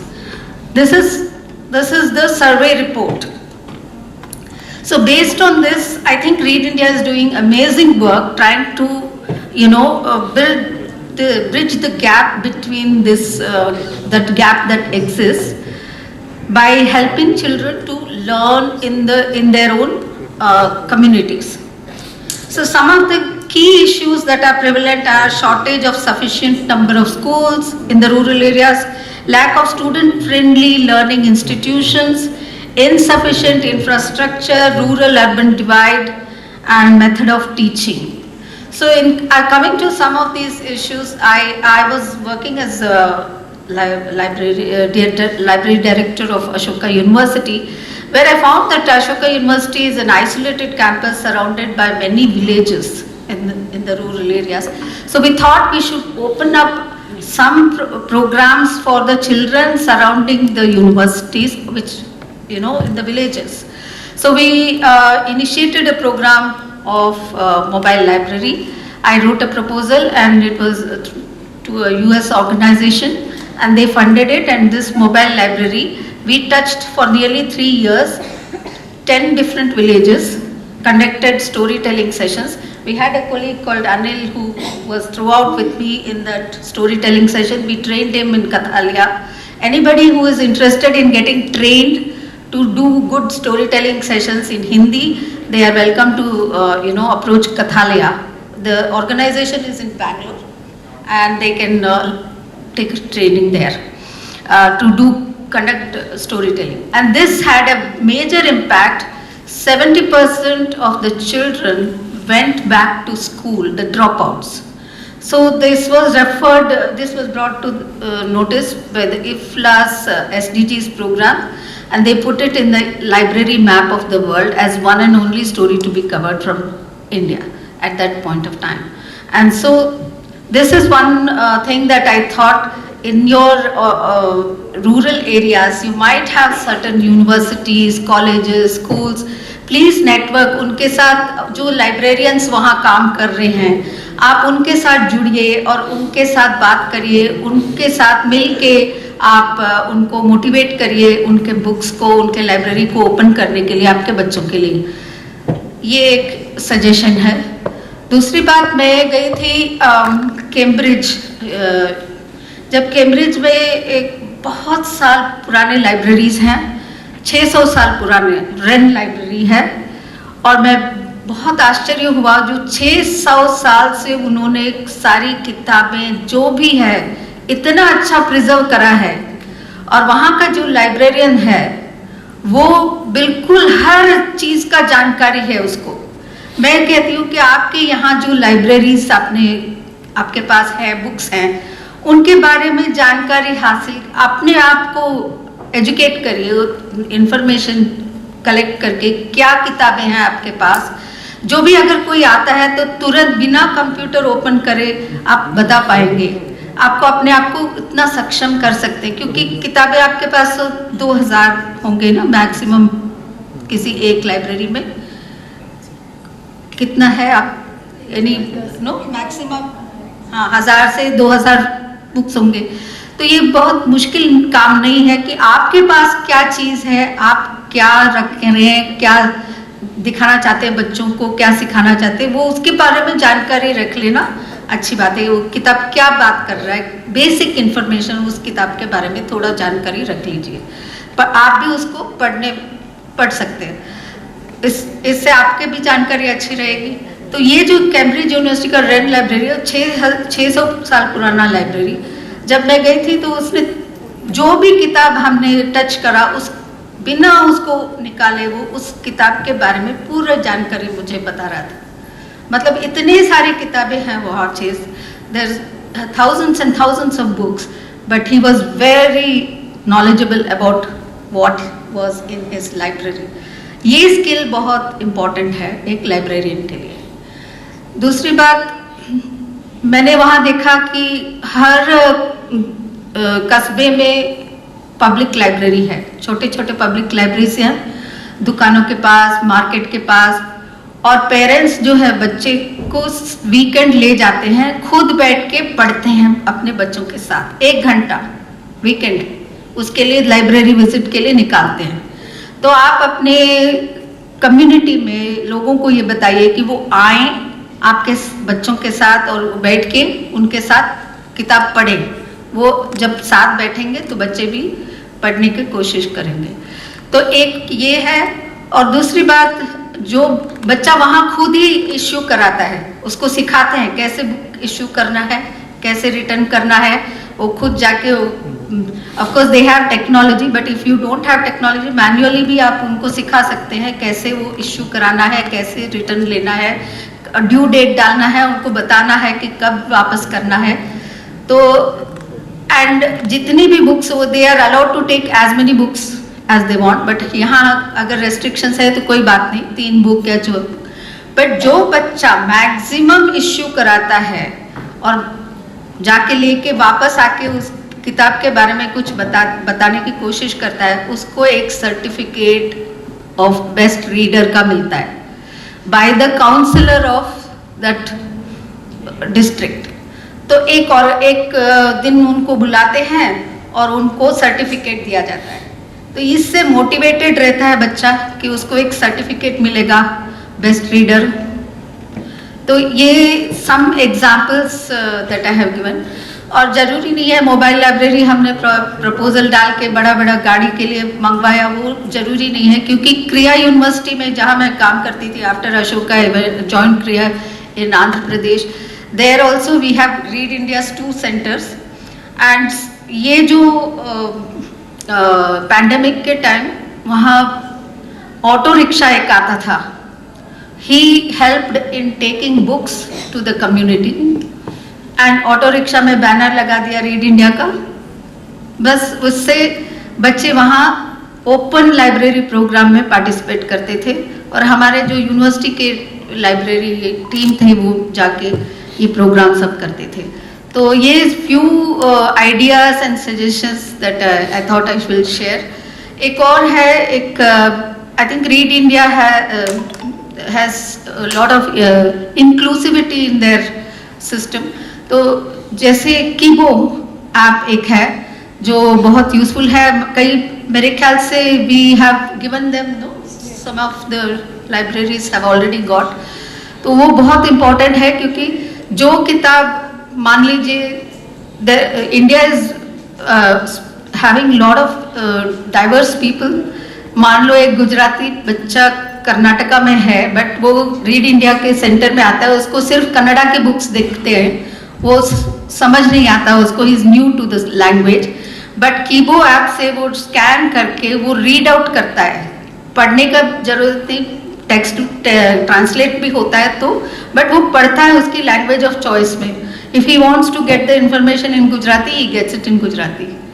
And also this tool is very useful not only for the visually impaired, but गांव में जो farmers हैं उनको एक legal document आता है उनके पास, उनको पढ़ने का पता नहीं क्या है, उसमें क्या लिखा है साइन करने से पहले। ये कीबो ऐप से वो उसको स्कैन कर लेंगे तो वो सुन सकेंगे अपनी भाषा में क्या लिखा है before he can sign the document. So this helps people of all strata to use this tool. And this is one thing I just thought of sharing. I think every child should have a tool that helps them to learn. Another thing is that I had written a article called Voice of India's Disabled Demanding Equality in Library Services. Sometime in 97 I had it. This was translated in 5 foreign languages. About 1,250 people have cited it in, even today that I wrote it in 97, but even today I don't see any library having implemented completely whatever ideas that were recommended. But please वो आप एक बार पढ़िएगा, जानिएगा और जो आपसे हो सकेगा उसको इम्प्लीमेंट करने की कोशिश कीजिएगा. Thank you very much. Thank you, Dr. Rangashri, and thank you, sir. And now I'd like to call the chair of the session for his closing remarks for the session. This was perhaps my most interesting and informative session आज सुबह से, क्योंकि एक तो इतना variety of experiences के बारे में सुनने को मिला. काश कल्पना जी यहाँ पे होती, बिकॉज और भी डिस्टिल्ड एक फोकस में देखा जाता.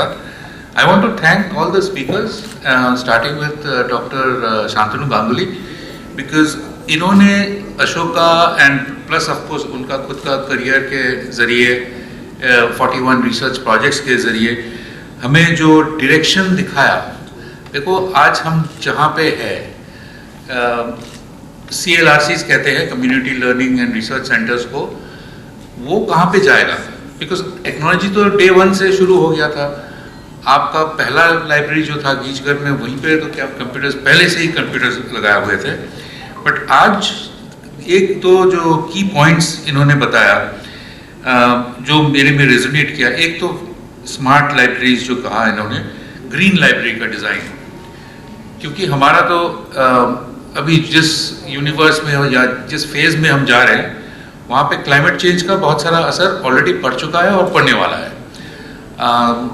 तो उसमें कैसे डिज़ाइन करें लाइटिंग सिस्टम, ताकि कोई है नहीं तो बत्ती ना जले, या फिर पावर जो यूज़ करें जो हम 80% प्लेसेस में यूज़ करते हैं सोलर के, तो रिन्यूएबल सोर्सेस हैं. फिर आपने मेंशन किया रिट्रीवेबल, knowledge is retrievable, and Geeta ji also just mentioned that capturing those stories of the seniors in a rural context.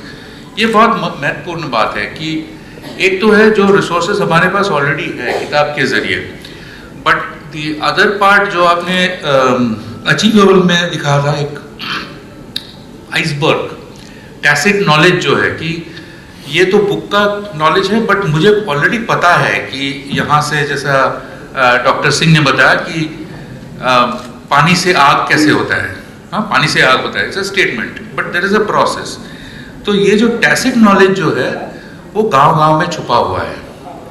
और हमारा एक आइडिया जो है गीता जी ने ही सजेस्ट किया था कि हम एक अपना जो कॉन्टेक्स्ट है वहाँ का लोकल स्टोरीज उठाएंगे, क्योंकि ये देश इतना इंटरेस्टिंग है, इतना बड़ा है कि जैसे रंगश्री मैम ने बताया कि कर्नाटका के बच्चा अगर बिहार में गया, उसको अगर बिहार के बारे में कुछ लिटरेचर और कर्नाटका के बारे में कुछ लिटरेचर चाहिए तो कहाँ जाए.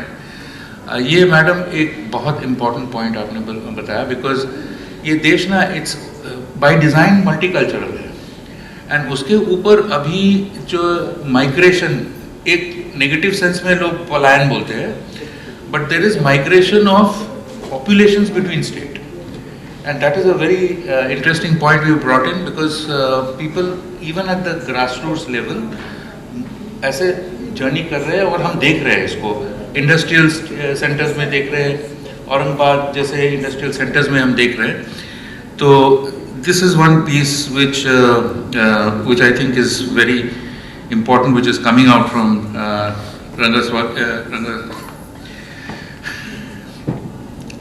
डॉक्टर गोस्वामी ने जो बताया, एक मेजर पीस ये है कि हमने एट द ट्रस्ट लेवल पूछे थे कि देखो हमारा इतने सारे लाइब्रेरीज है, इतने सारे बुक्स है, एक स्टैंडर्ड ऑपरेटिंग प्रोसीजर क्या होना चाहिए. बिकॉज आइडियलिस्टिकली अगर देखें तो थियोरेटिकली होना चाहिए कि अच्छा हमें पता हो कि कम्युनिटी में क्या डिमांड है, या फिर कम्युनिटी में क्या नीड है, क्या गैप है, और उसके हिसाब से हम कैटलॉग बनाते, हमारा बुक्स के कैटलॉग्स बनाते। एंड जैसे जैसे कम्युनिटी इवॉल्व करते हैं, रंगश्री जी आपने बताया कि एनुअल वो स्कूल्स रिसर्च में कि क्लास 12th के बच्चे क्लास 2 के किताब नहीं पढ़ सकते, तो अगर हमें ये पता है कि इस जगह में ये रीडिंग प्रॉब्लम है या मैथ प्रॉब्लम है, उसको हम कैसे, how do we support that and that as a goal. तो गोस्वामी जी एंड कल्पना जी दोनों मिलके एक बहुत बढ़िया हमारे लिए लाइब्रेरी रिपोर्ट भेजे थे in terms of what does the read library model actually do. क्योंकि सुबह से अभी तक आप जो सुन रहे हो, हमारा ऑब्जेक्टिव डुअल ऑब्जेक्टिव है। एक है कि लाइब्रेरी को हम कैसे आपके एक रिसोर्स बना सकते हैं, आपके रिसोर्स एज इन आपके गांव के लिए एक कॉमन रिसोर्स जो कि ना एक मल्टीकल्चरल सेफ स्पेस है, कोई भी आके वो जो साइलेंट पॉइंट जो बता रहे थे वहाँ पे पार्टिसिपेट करे, and the other part is also sustain themselves in terms of livelihood.